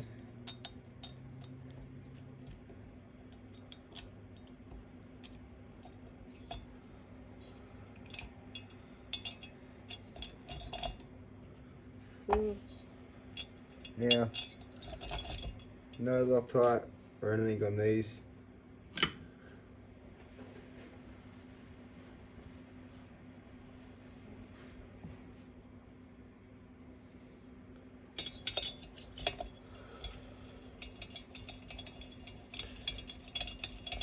Same thing as before, working a bit of a cross pattern. What I'll do now is I'll just simply snip that up. I'll move to the next one. And then I'll snip it up.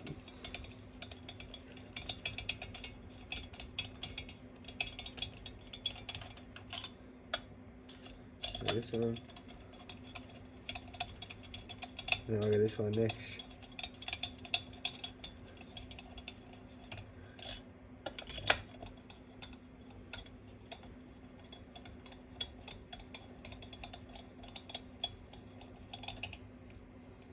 Alright, now that I got it snibbed, I'll do that just to the point where I'm sort of struggling with the hand.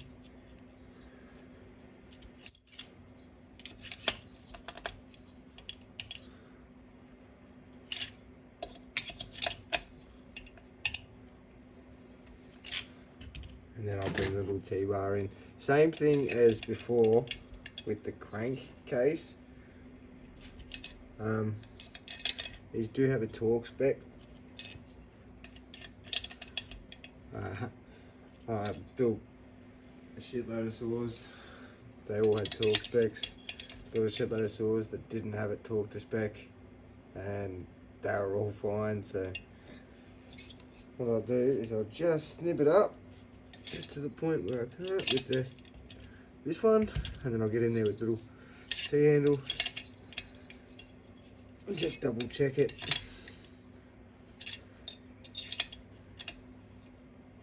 And then once you're done with that, get a rag and just wipe down all the excess oil. Sort of stops it when you start it up when you do its initial start up. Stops it from just smoking and smelling a bit funny. You don't have to, but it's not my preference.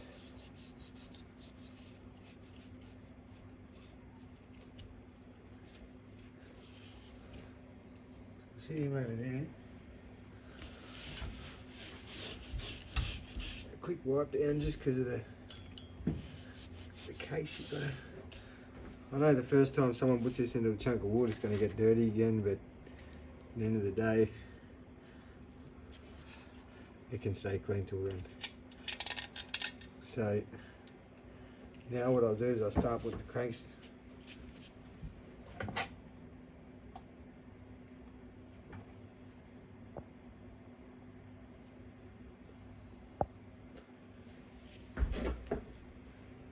So now what I'll do is I'll start putting the crank seals in. Don't really have to do anything for the crank seals essentially. Sit them in there. Just slide them on there nice. There is a tool you can get for them. Don't have it, and I never have, probably never will. I've just found if you get a socket that's the right size, grab your little soft blow and just ever so lightly tap it on there.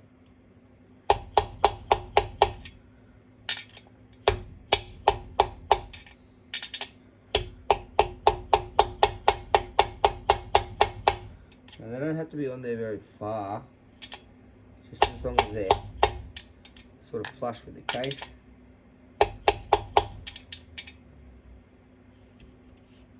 Right. Just blowing out some air. One crank seal done. I'll flip him over. We'll do this side. Same thing. Blow him out with a little air. Swap him out for this socket, which is the same size as that. Might blow that seal off and then actually get dust on it. Same thing. What I might do with this one, I might just put a little dab of oil on the lip of the crank here. Not much, just a little bit, because this little lip can sometimes catch and it'll ruin the seal. So get him in there as tight as you can, and then same thing.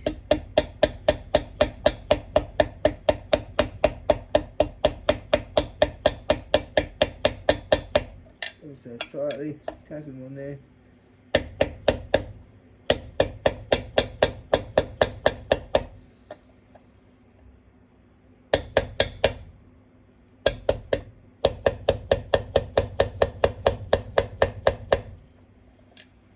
So it's flush again.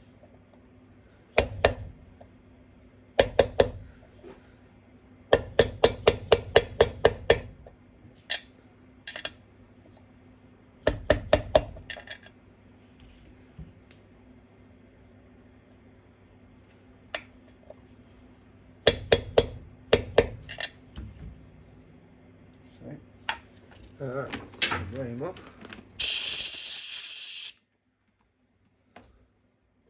And then we've got our circlip we need to put over that.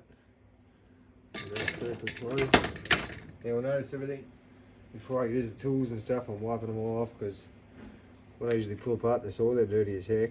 When I put it back together, they're nice and clean. So I prefer to try and keep it that way if I can.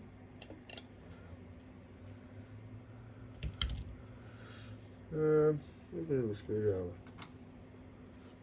That'll do. So circlip is in.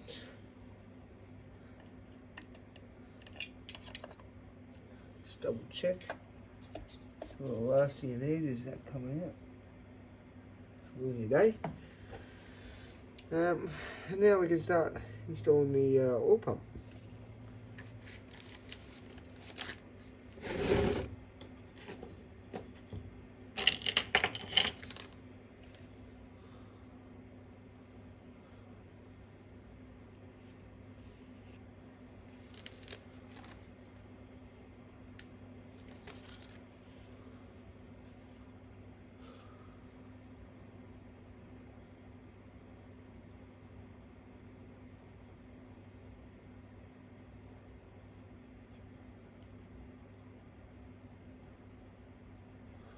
Yeah.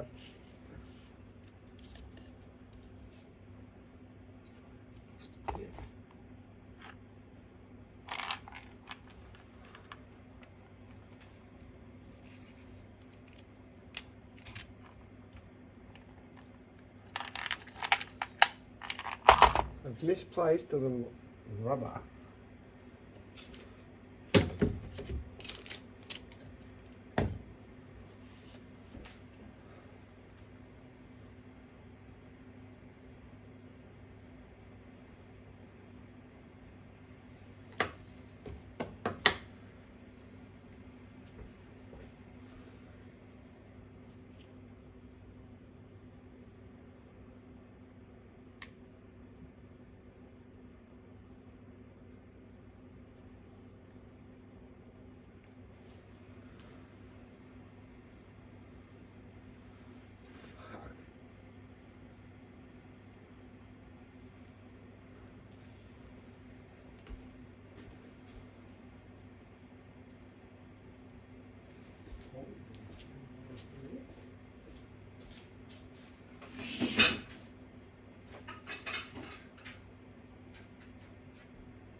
I just misplaced this little bit of rubber. Goes here for the oil pump.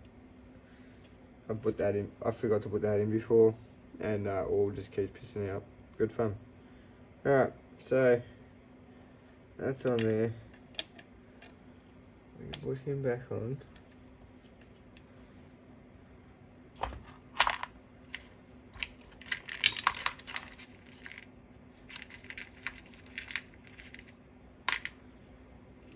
Now, before anyone asks, how do you know that's the right bolt for that or whatever? Again, I've been doing this for that long now. It's not hard to tell. Okay.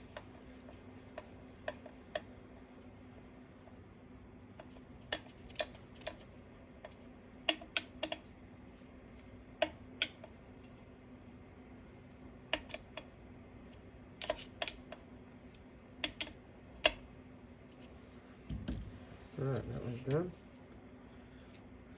Now, where's the...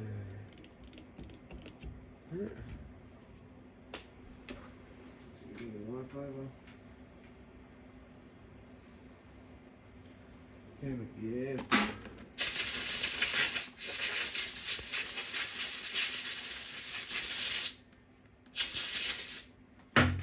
Put your oil in.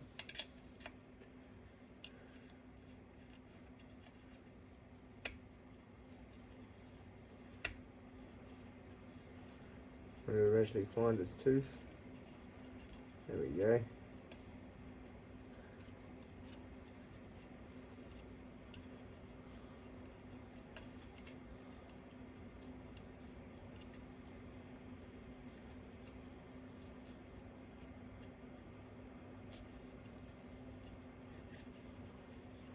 Why does that feel funny? Almost feels like it's seized.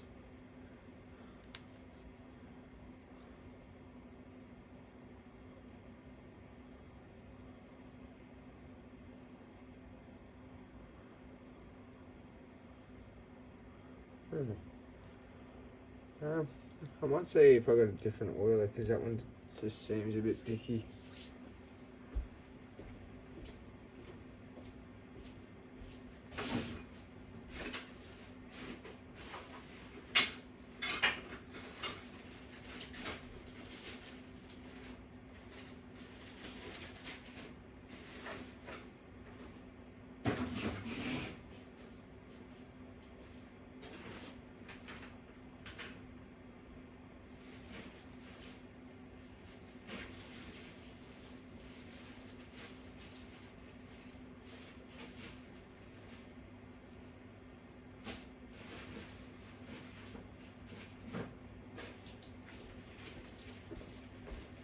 Alright, so I do have another oil in here. Let's see what it's like condition wise. Might be the same, I don't know. I had a couple, but this is the first one I found.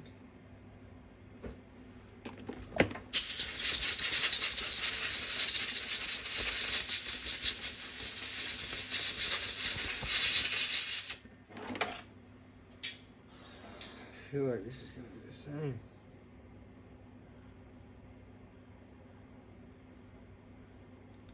So tight. Why is it so tight?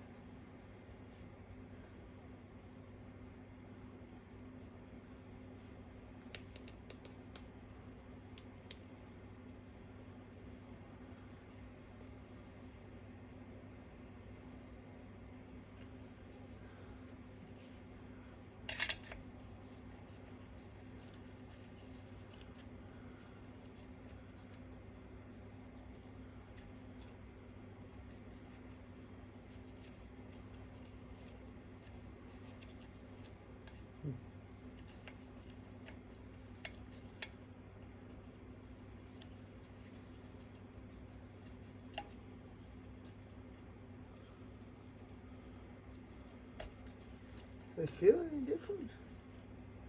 So this one's 1128, that one is 1128. No part number difference. This feels different. That's all.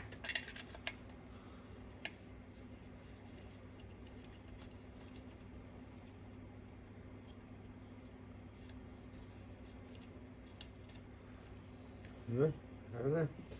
Anyway. Is that done?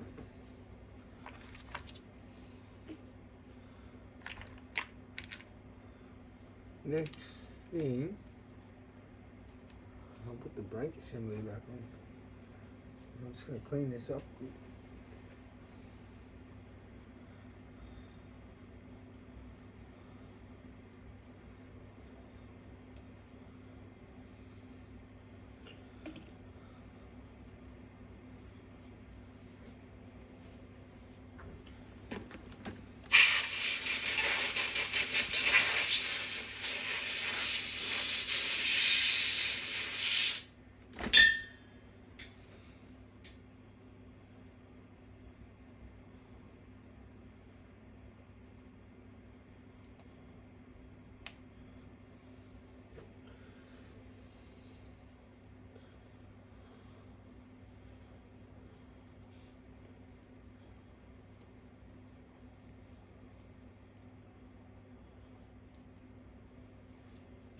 Look how clean this saw comes up. I generally just can't get over it. Just make sure I might do the flywheel side quick.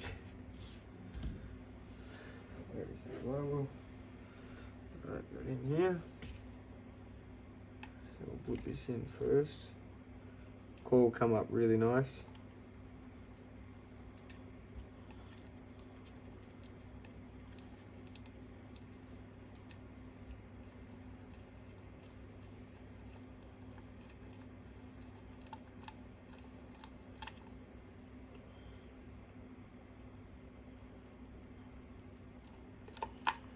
So we'll just loosely sit him in here, so then that way we can do our gap when the flywheel goes in.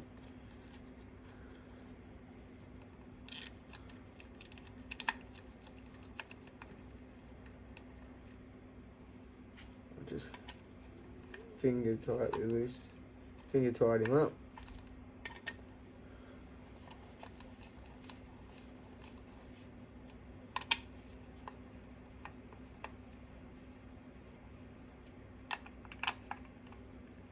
Oh, I don't need to do that one yet because I need to put the kill switch into that one. Anyway, we'll put this in.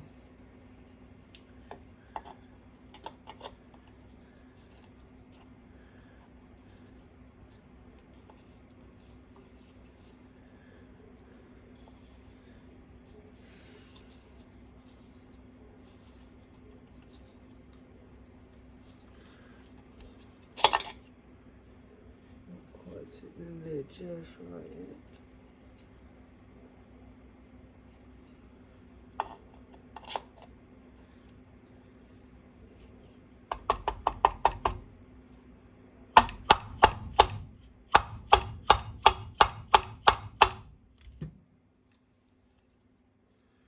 That's that.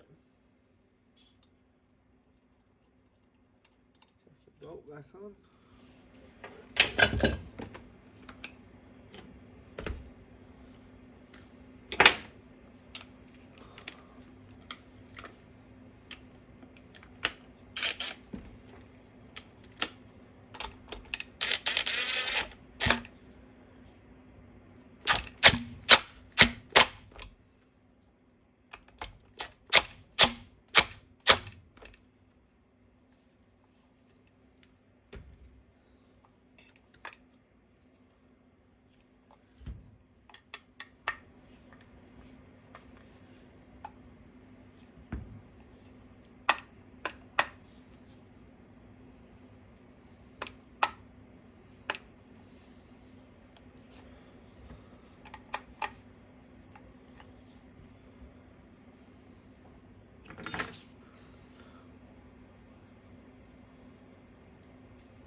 Alright, that smells sweet.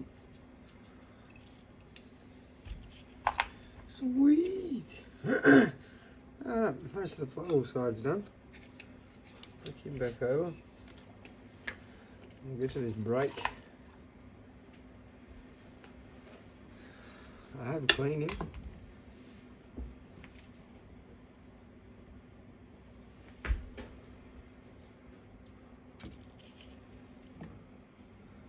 I've cleaned it.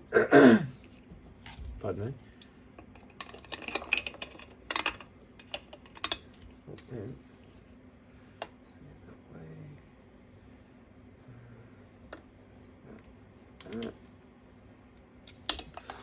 Pretty sure from memory that's how it goes. I'll see you in a second.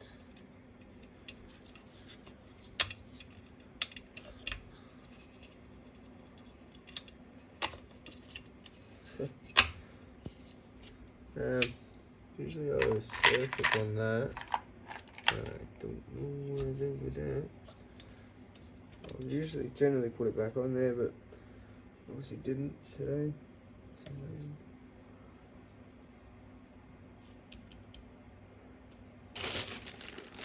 So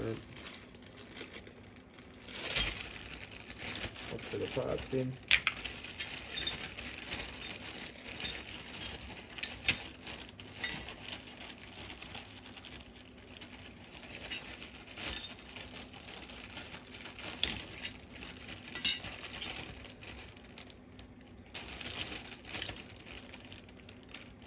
A lot of the time when I take them off, so I'll put it back on the saw because they're such a small item you can lose them pretty easy.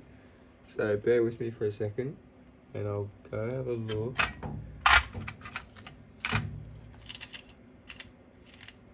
And just make sure I haven't chucked it in the other tote.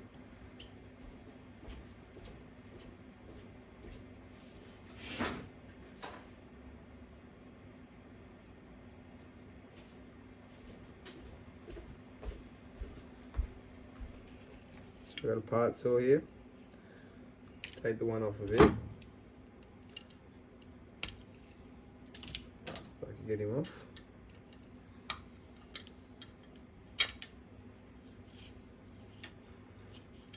Easy enough. Yeah, beautiful.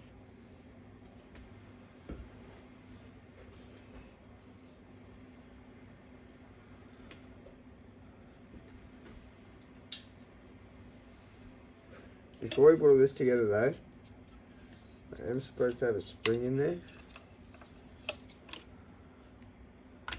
So, I'm not sure what I've done with that either.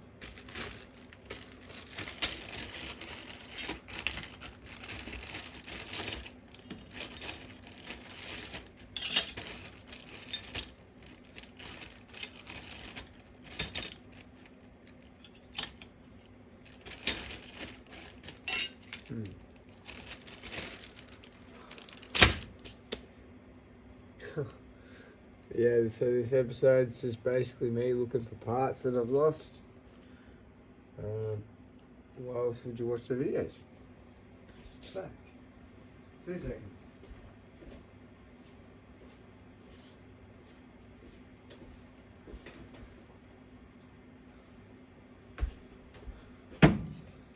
Alright, different parts are again.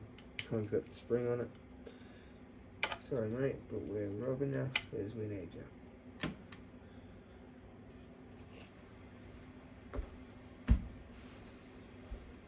Beautiful. Load him off.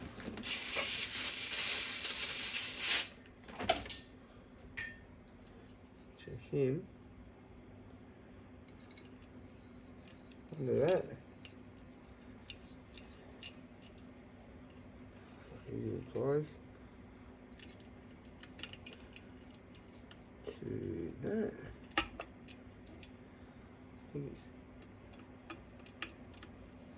If my fingers worked, there we go. That. To that like that. This one goes in like so. Go ahead and get him on there.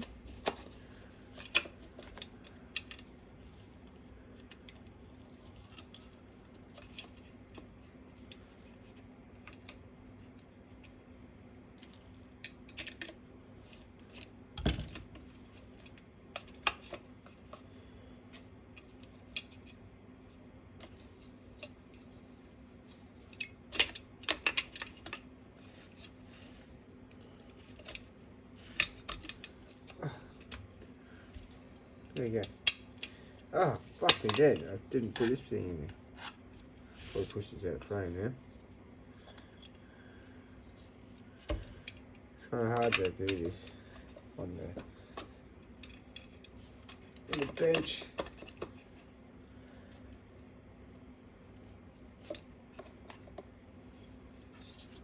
Laying down so you can see. Usually I'll just do it like so. Do it quickly because it's going to do me head in. That's how it lines up. Boom.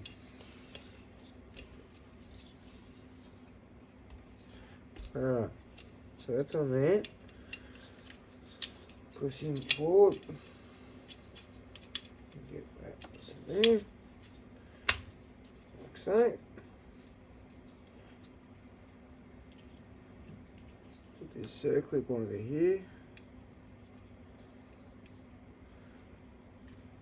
There's the still bottom. Just clip him on. Once the circlip's on, it's a bit harder for this to pop off as well, because you can't really do anything there. I mean, if you really wanted to, you'll put a bolt in it, but that's about it. Might do that just so it don't move.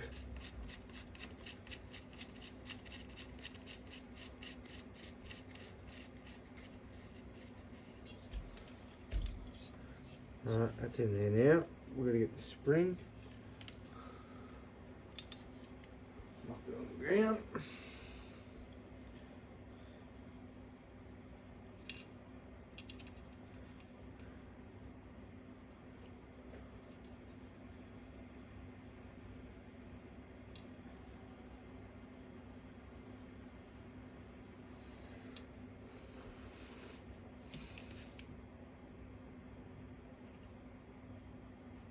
Yeah, learn from mistakes.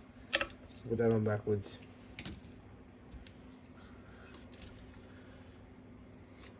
Sorry, everybody.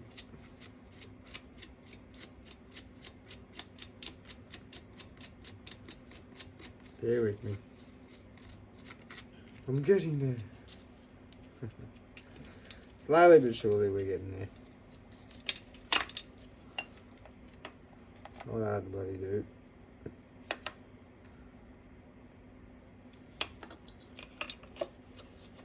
Should make it a bit easy to get on there anyway.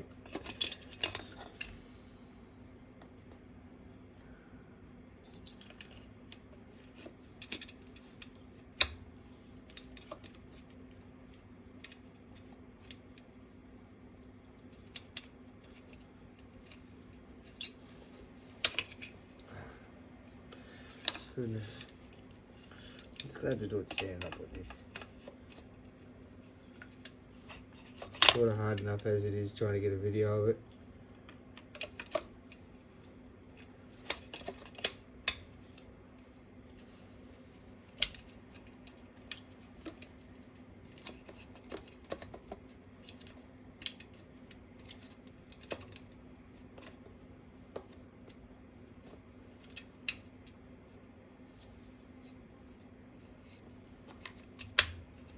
Right, that's on there.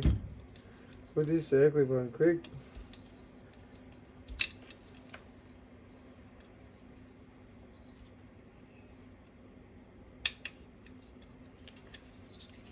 Circlip's on.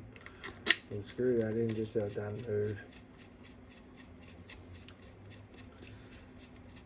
Just to reference, people, I have had about 7 cans of Woodstock before I started this, so if I seem a little rusty, there is an excuse. Trust me. Oh.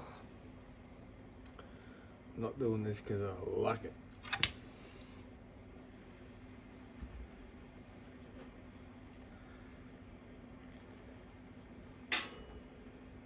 Just quickly wiping down the brake.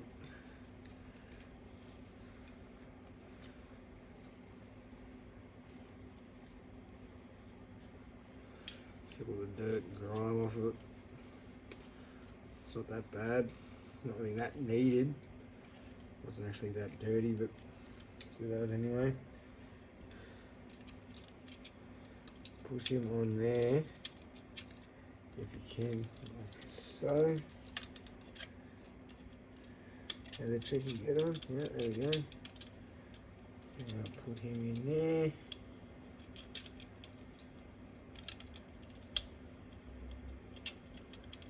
Please.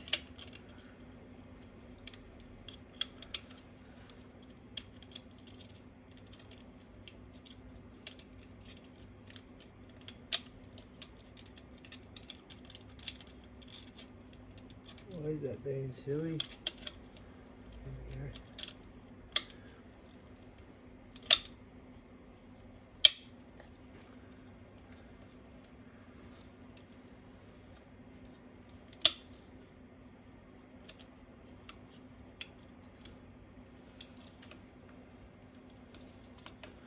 It's not really want to cooperate, is it?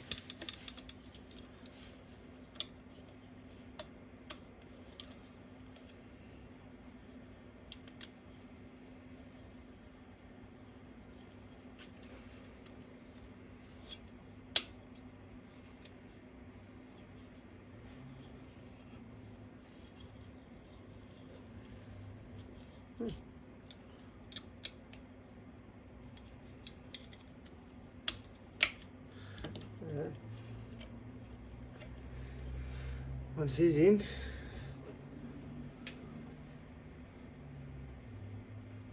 grab our screw, chuck him in the bottom here so he don't go flying out.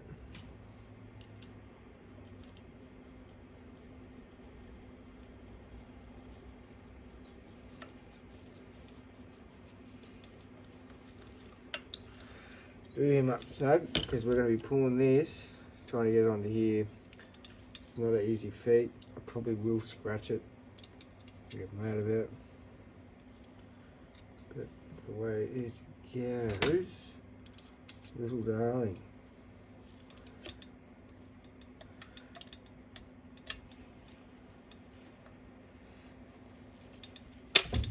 Oh, a lot of pressure. A lot of pressure. So what I need to do is get like that. There's a tool for this. Again, I ain't got it. Probably never gonna get it.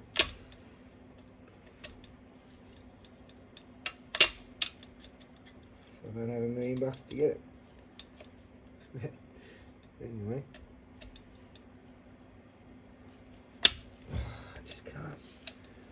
Can't do two things at once. There we go.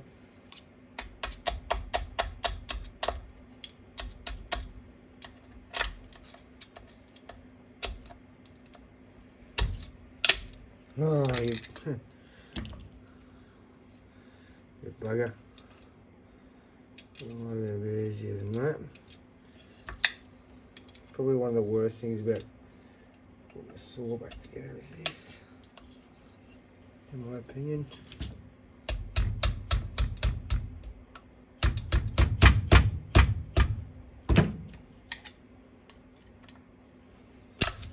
Oh, got him. Righto.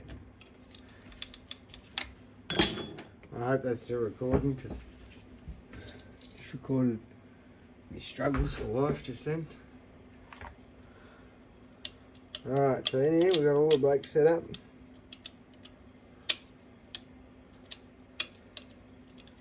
Helmet's thing. All in there. All up, done.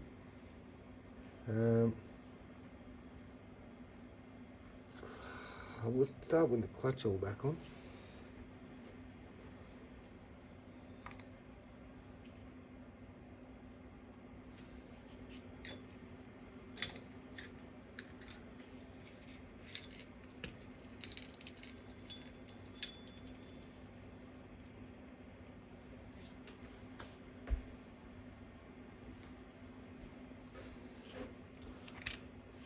So I've got 2 clutches here.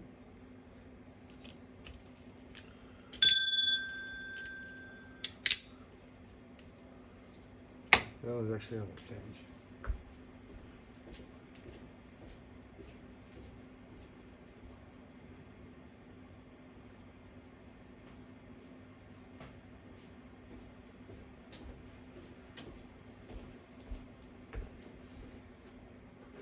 Alright, so out of this, we'll give it white.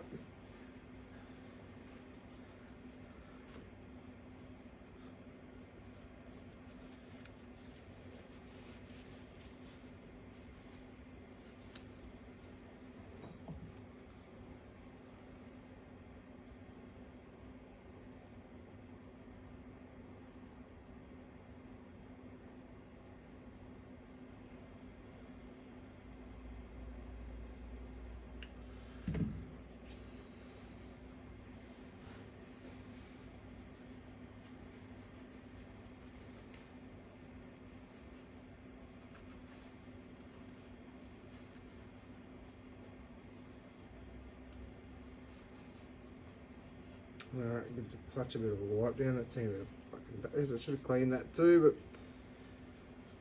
packed everything up clean, so that's a tomorrow job.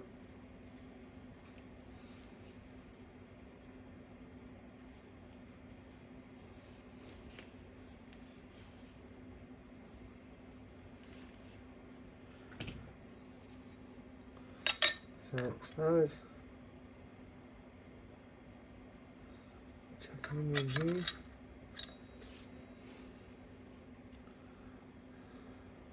Clutch on.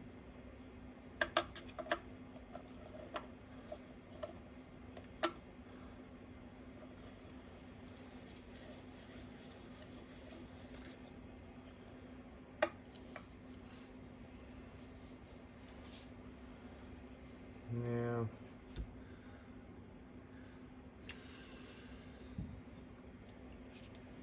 clean the inside of this front out.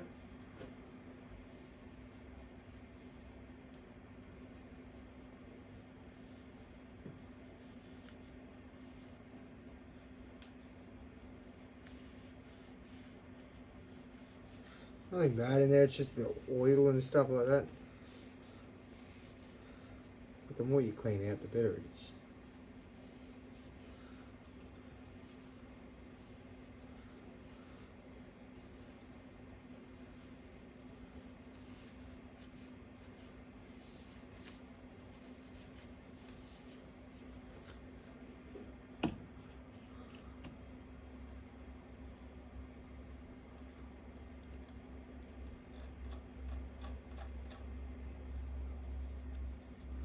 I'll put a little bit of grease on that.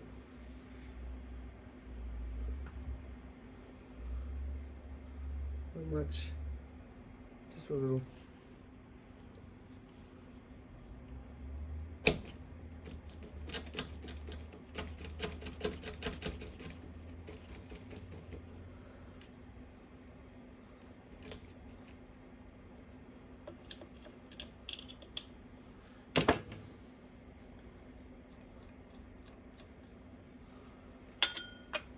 And then where's the oiler? Match the oiler.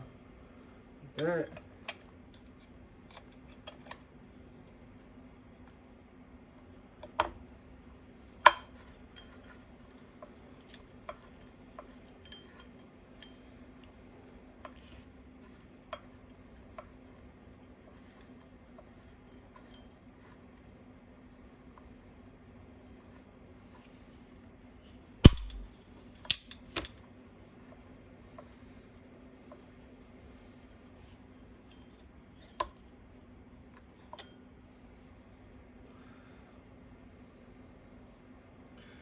Weird. It's like there's friction between this and this. It's almost like the brake is too tight on it. If that makes sense.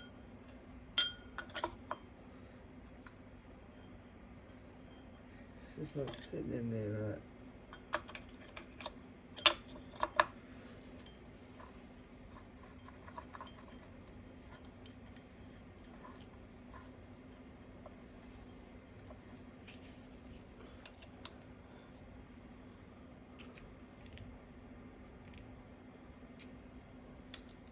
Actually got a brand new circlip for that.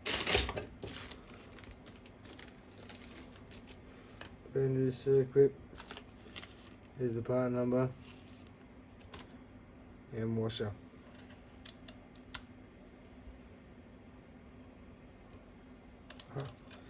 Might help to put a sprocket on it first. Right.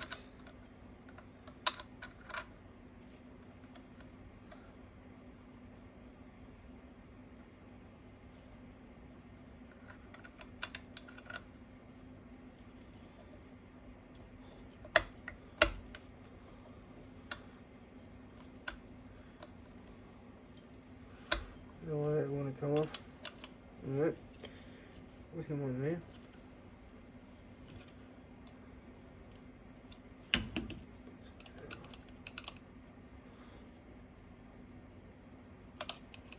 thing go fucking flying.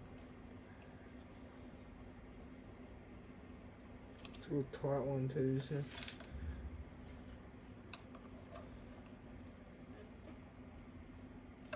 What? No way.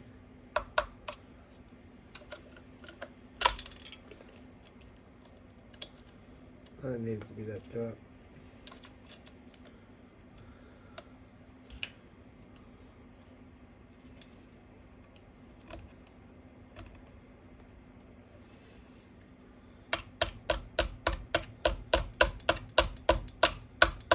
What?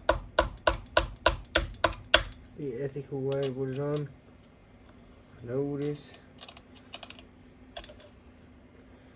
But it works. Oh my goodness. Why is it so hard?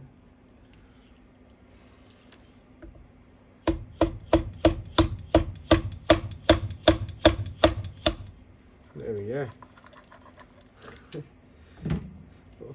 Brand new circlip, I guess. Yeah, very hard. Alright.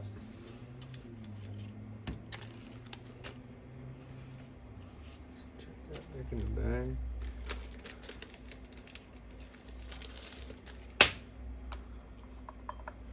So what I'll start doing now is I'll start putting all these covers back on.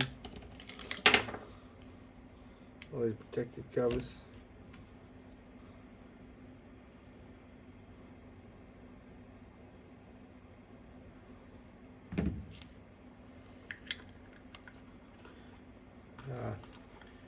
Then put this little corner one on first.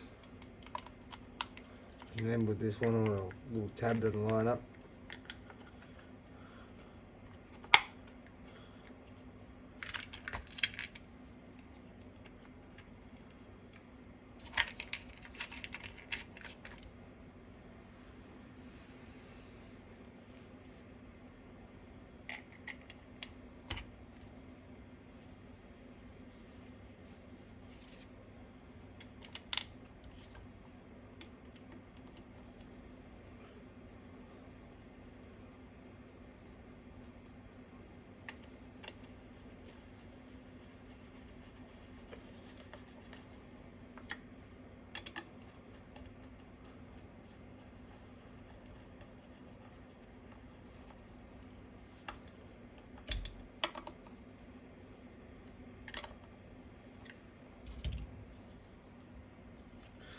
So that side's pretty much all done. This side's essentially done really. All I got to do, I'll set the gap, put the tank on, and I'll run the wires for that. That's probably what I'll do next, is I'll bring the tank out and then we'll hook it up, and yeah, slowly getting done into the saw now.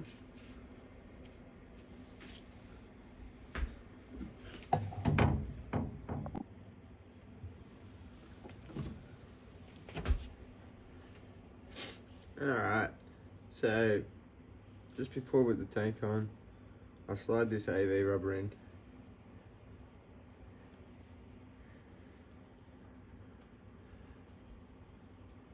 Not the easiest thing sometimes, so bear with me.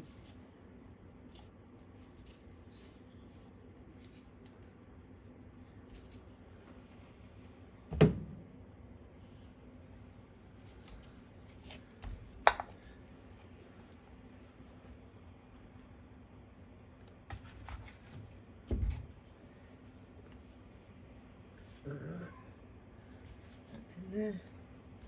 Just double check. Yep. See, that's why I got this mat. Imagine if I didn't have the mat, you'd be throwing the saw around on the steel table and it would be a recipe for disaster. Now that tank came out pretty good after a clean. So I've got to put this pulse line on the little barb, and this needs to go through the carb. But for starters, what I'll do, I'll set that just there for a second. So I need to feed these.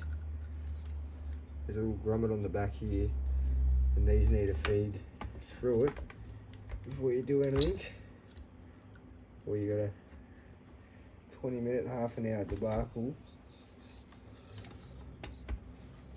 putting that in. Like, it's awkward now.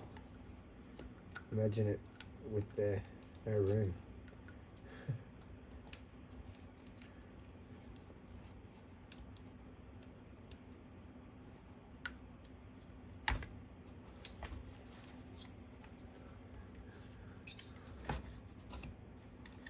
Alright, so one through. I'm going to put the earth through it.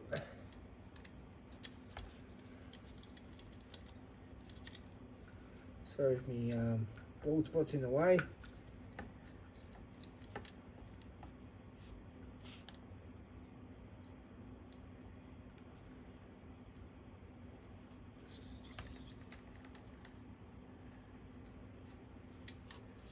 Now I'm not trying to pliers here just because I can't quite get my fingers in there.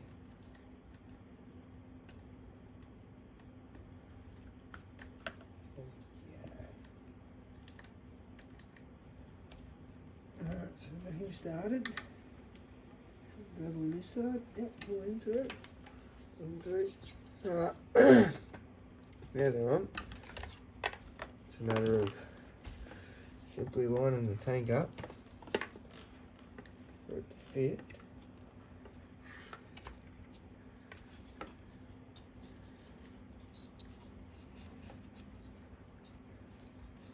And that into there as well.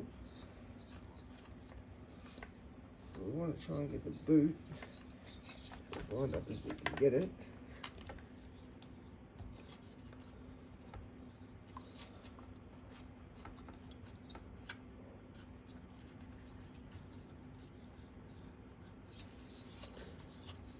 To the point where it's sort of a push and get it in. Generally, you can wrap a bit of rope around it, pull it in, but the 460, the rubber boot on them is actually pretty soft compared to most of them, I've found. So you can do it one hand pretty easy. That looks super easy anyway.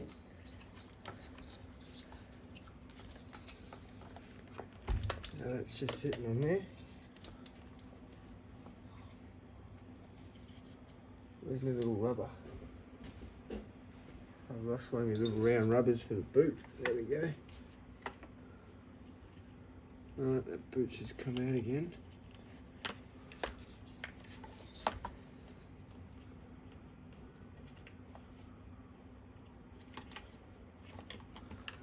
So, 1 and 2 up, push him in.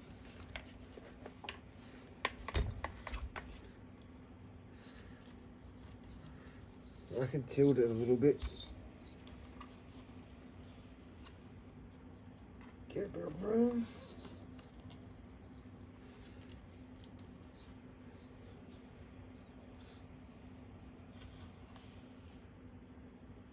Ideally, you don't want to use anything sharp. So I use the back of a pair of pliers.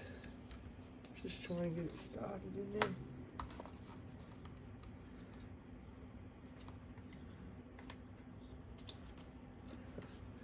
Little bugger, it's just sitting there.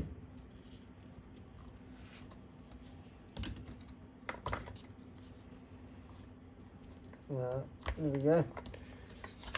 If that boots through, all the AV mounts are lining up. So what I'll do is I'll grab these AV mounts that I've got here and we'll slap these back in.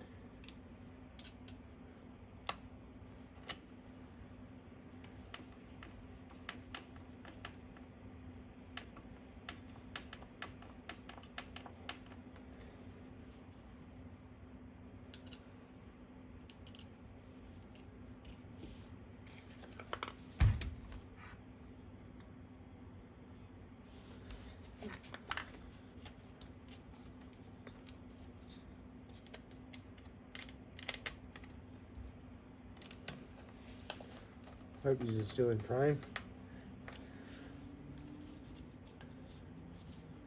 So, oh, I put the bloody wrong one in there. I thought that looked funny. Not bad.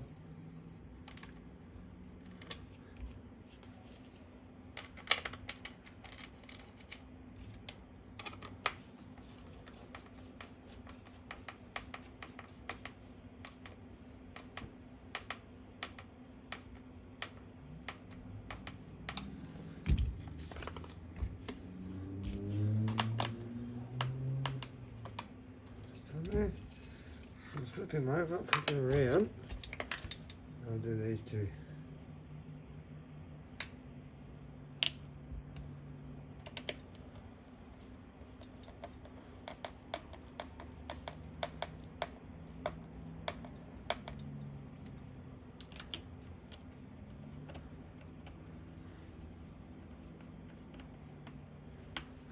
Unless you want to saw half flying off while you're using it, I'd do them up tight. Not tight to the point where you're breaking it, but snip them up.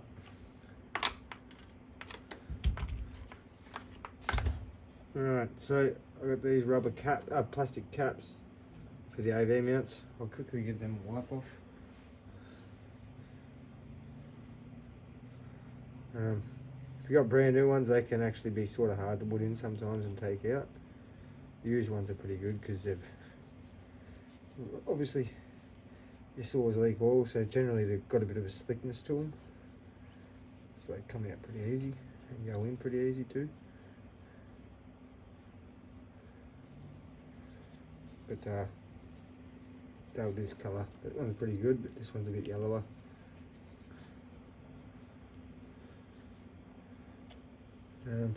Attention to detail when it comes to the saws. If it was just an old mangled farm saw, I probably wouldn't give a shit, but this saw actually presents pretty good.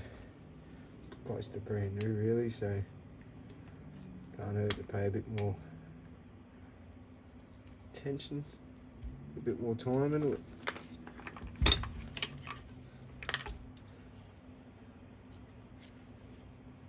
where's that one?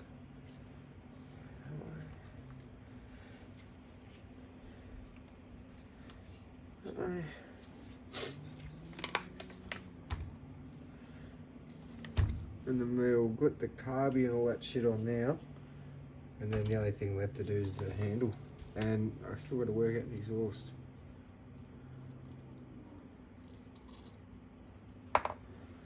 And fuel still wants to come out of that. Beautiful. There's nothing left in the tank, but fuel still. Oh, whoa! I guess me rotating the saw and shit pressurised the tank. It's covered me hand. Covered me hand in shit.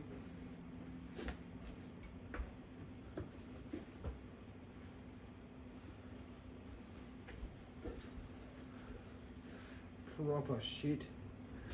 I fucking hate the smell of fuel. I don't mind it. Little bits of it when you're just filling up the car or whatever. But yeah, not the biggest fan of it when it's like that. Just straight squirts out at you. Okay, so the carby, I'm just going to blow up the outside.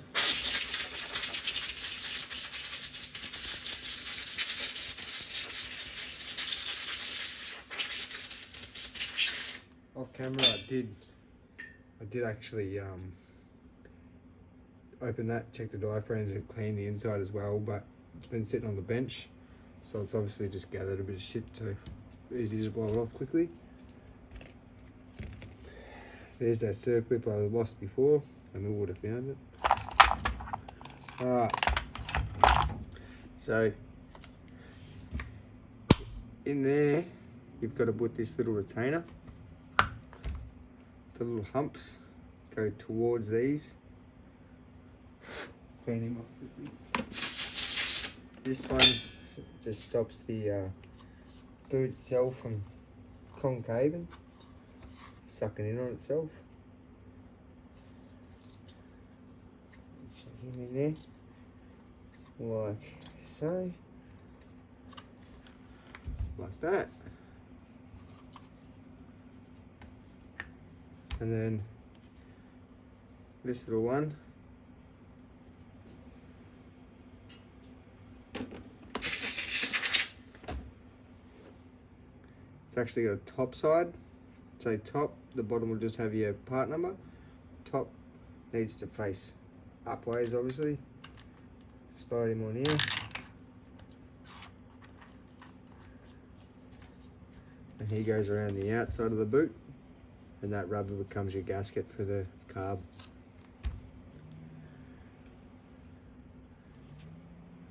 So I'll slide this on here mainly just to stop the fuel from flying around. Well, actually, to begin with, I might quickly just neaten these up.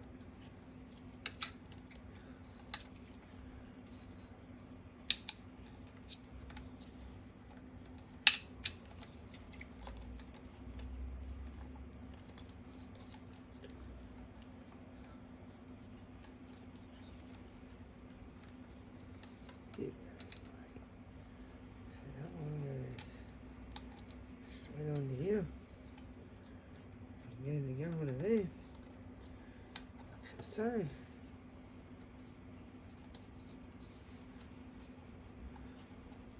he clips in a little clip.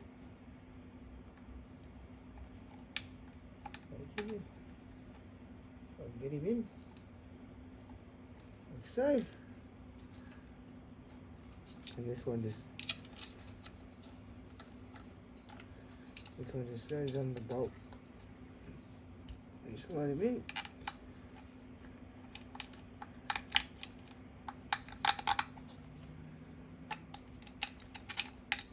So,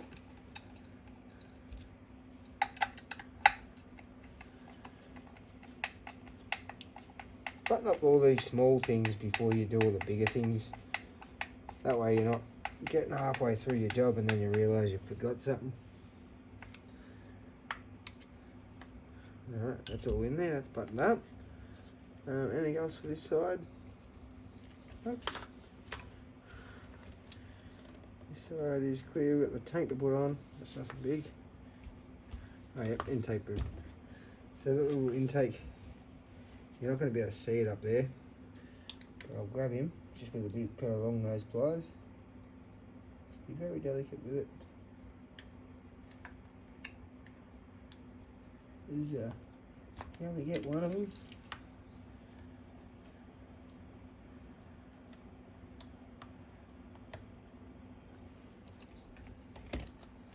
And then once he's on the edge, grab a big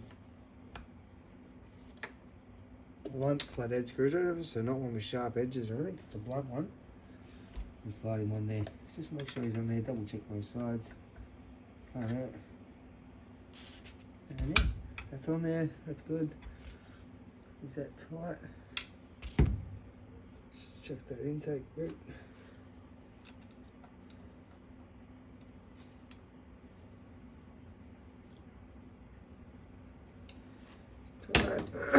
Alright, now we'll do the carby.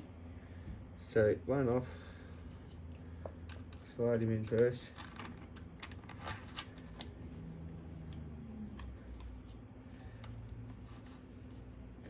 Make sure the fuel line's sitting in its little spot.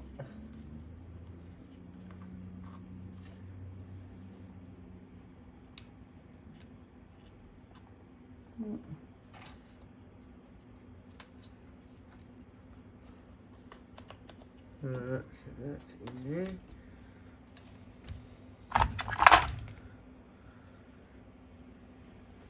Carby.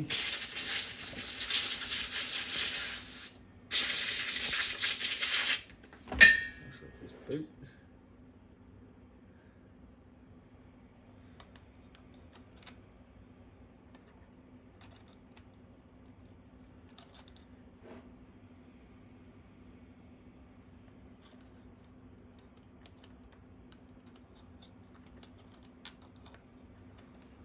put the foot on. Slide that bird in and then clip him into the plastic. And clip him into your throttle. Oh, I just stabbed myself. Try not to do that, obviously. Without choke, a bit easier. Okay, so throttle's on, that's on. Put this handle back on. Chuck this handle back on.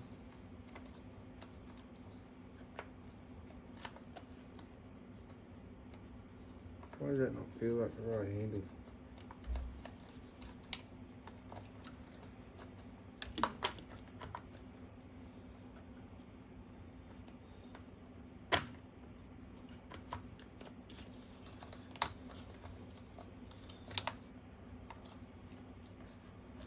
Definitely doesn't feel like the right handle.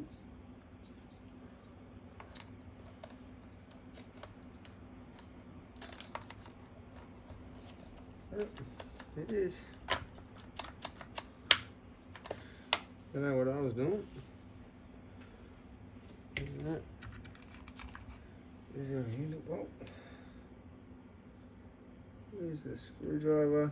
I literally just used it. There. Put that handle bolt back in. Oh, handle screw.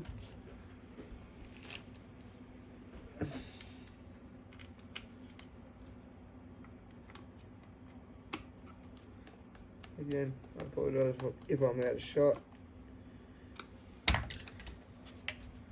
Trying to stay in it as much as I can. This bit's all clean. Quick one.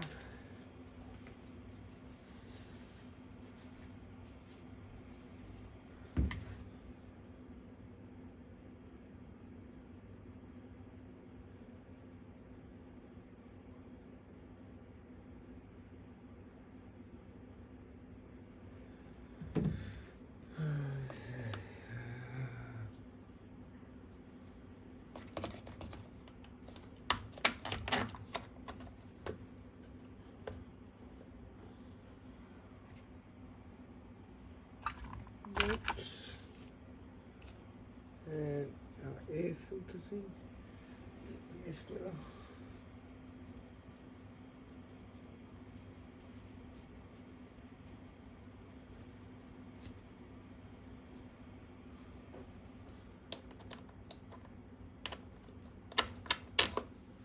Push him on there nice and tight.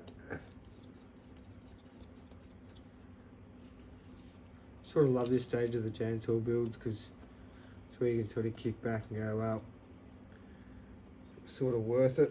Most of the time you build a saw, you either building it and halfway through it you find something that's not quite right or something or other anyways, but this saw has just been a dream sort of, other than the time management to try and work on it. It's been good. It's come up really nice. For how old the saw is, I generally couldn't be happier. It's amazing.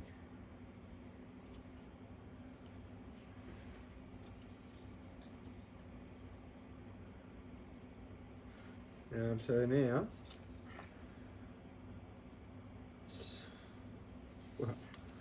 now it's basically just put the handle on and the covers. I'll go grab the handle and come back.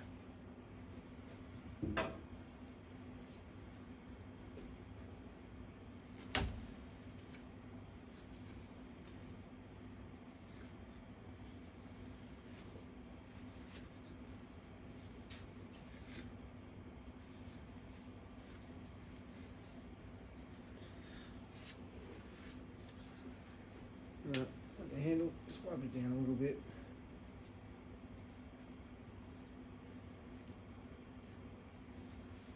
It wasn't actually that bad, it's just more random shit that's on it.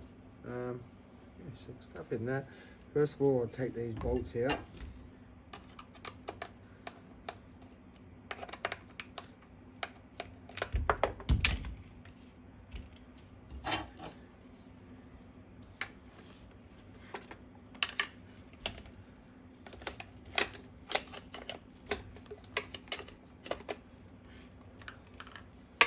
Find the easiest way to put them in. Oh fuck, I forgot about the bolts on the bottom. Find the easiest way to put the handle on is sit it on that side and then bend the bottom up to fit in. That way it just clicks in there real nice. Stays in there true.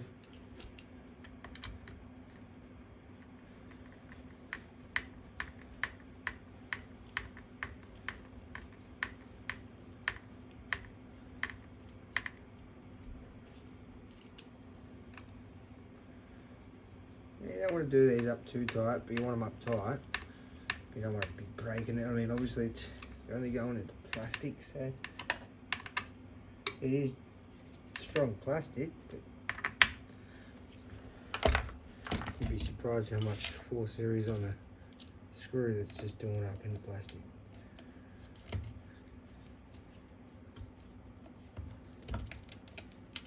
Oh, they were cooking their thread.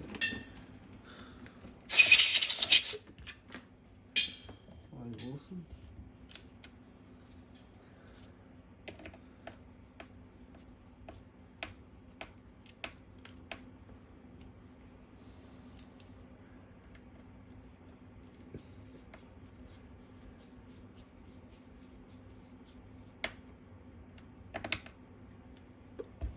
Kind of amazing.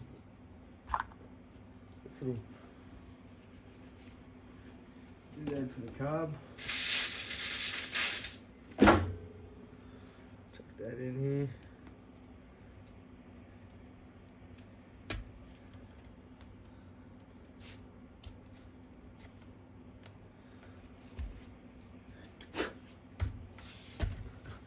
Again, I get pretty anal with the cleaning of this stuff, but every day. So it's going to get used and get dirty again, so I don't know why I do, but it's just me. But I'll clean meticulously, probably spend an extra hour on each saw, I reckon, just cleaning. But my workspace isn't the cleanest. Chainsaw's coming out the shop up, huh? Anyway, chuck this on. That's the top. Boom, boom.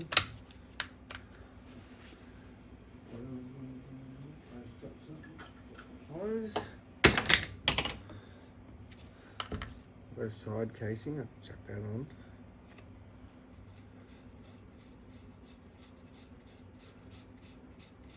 And I got top. I gotta clean the back yet.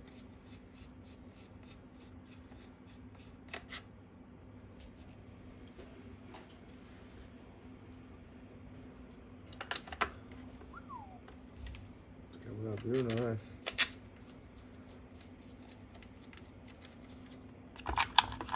Genuinely really nice.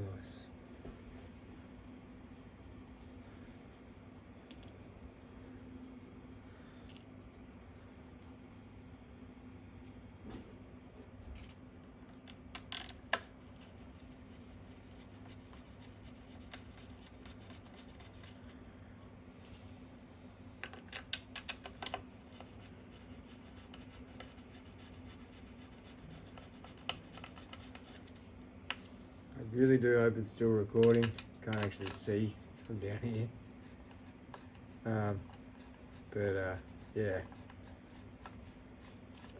Hopefully it is. Hopefully it's captured some of it at least. Because this build's been fun. As I said earlier, it's taken way too long. But it's been fun to do. Genuinely.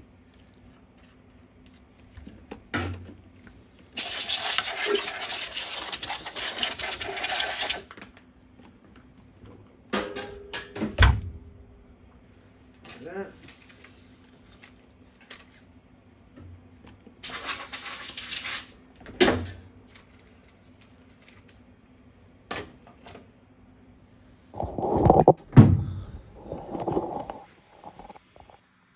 So we're up to this stage. What I'm going to do is I'm going to clean the top cover, which is back in the tripod, and yeah, I'll do the grand reveal after that.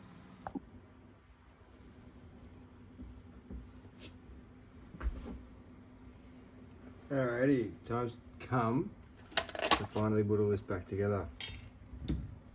So I'll put this little side plate on here.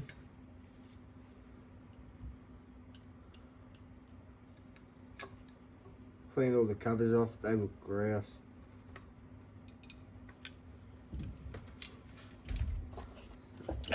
Obviously there's no plug in it, I haven't got a new plug yet.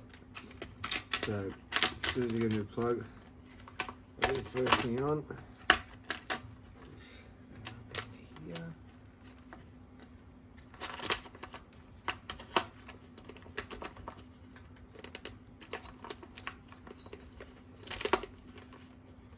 Yeah, sorry if it does take a couple of tries. I'm not the best at lining these ones up.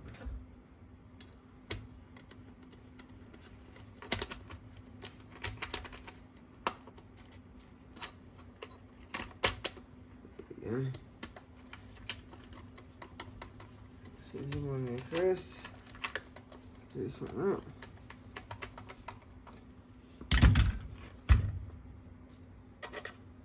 Chuck the side plates in.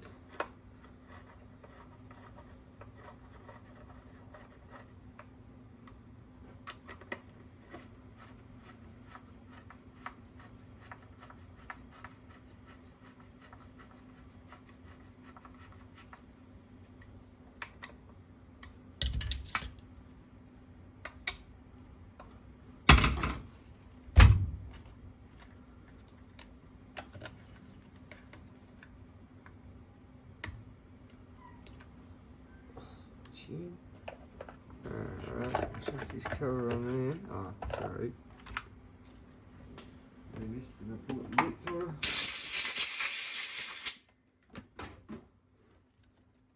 Chuck him in here.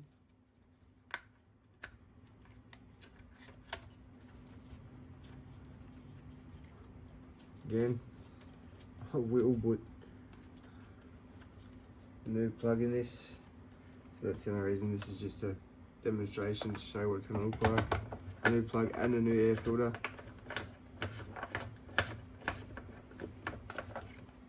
Why doesn't that want to screw in?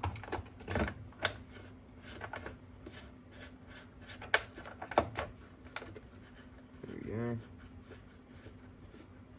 Give it a little bit of side cover on.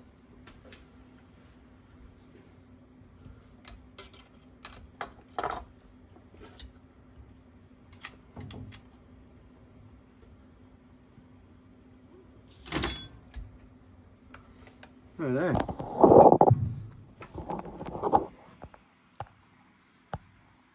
This is her in her glory.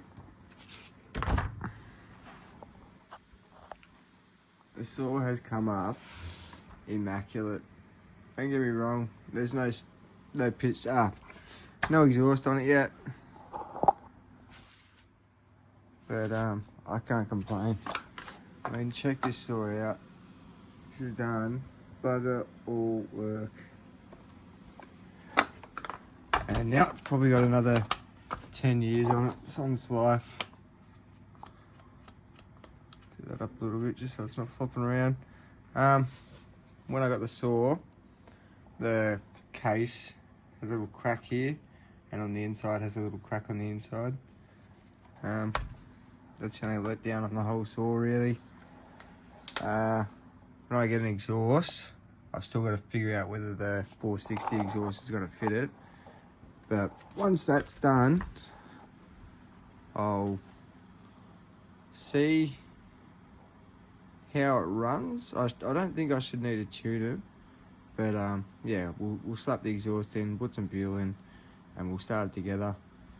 We'll bed the bearings in a little bit, just let it run through a couple tanks.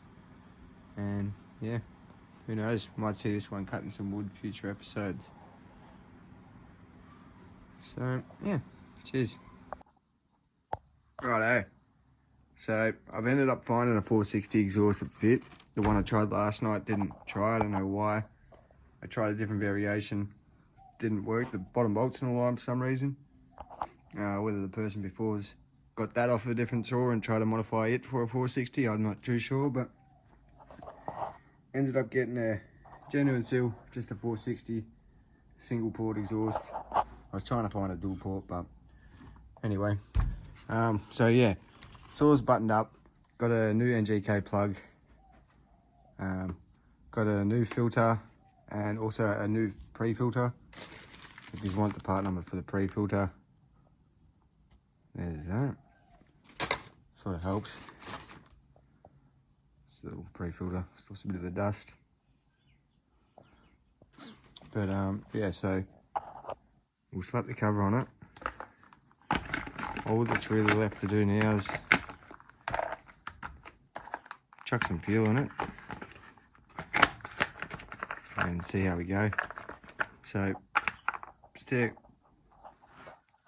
Alright, so we chuck the cover back on it. Everything seems to be good. Everything's in order on the saw. So what I'll do now is I'll chuck some fuel in it and we'll give it a crack. See how we go. So put it in the tripod and let's go. Use it starting it with me. If it doesn't start, we'll work through it. It should start pretty good. Alright, so we'll chuck some fuel in it.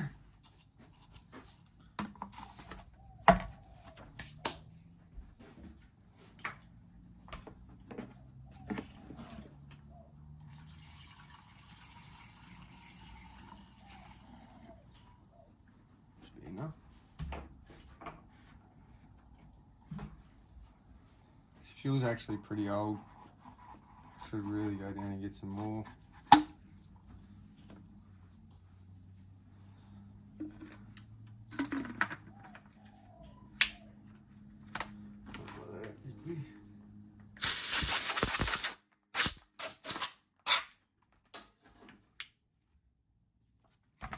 Steam up for a sec, see if there's any fuel leaks or anything. It's just under half a tank.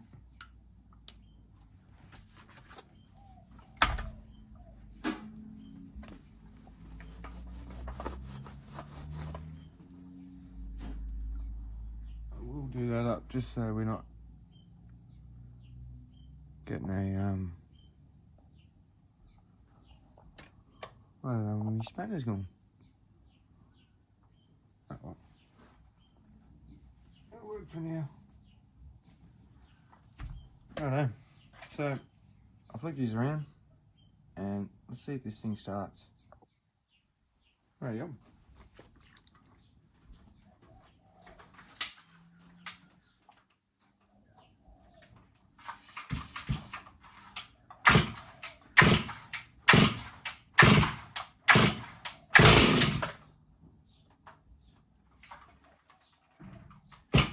She's got some compression.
Righto, so as you can see, it's all on there with the bar again. It's looking freaking fantastic. Really happy on how it turned out. Yeah. So this one's just a thank you for everyone that's stuck around and watched all the videos. Appreciate it lots. This saw itself sort of dragged the videos out a bit, so I apologise for that. But in saying that, also there will be sort of its own video on this, posted on the same channel. So I'll post the 20, me fixing the 20 saws, and this one individually on that video as well. but I'll also cut the video, complete video of me doing this, and make its own video, so you don't have to hunt for it. Yeah, hope it's educational for somebody. Hope it helps somebody. If you need anything or got any questions or anything, feel free to message me. And yeah, big shout out to everyone still watching. Good on you.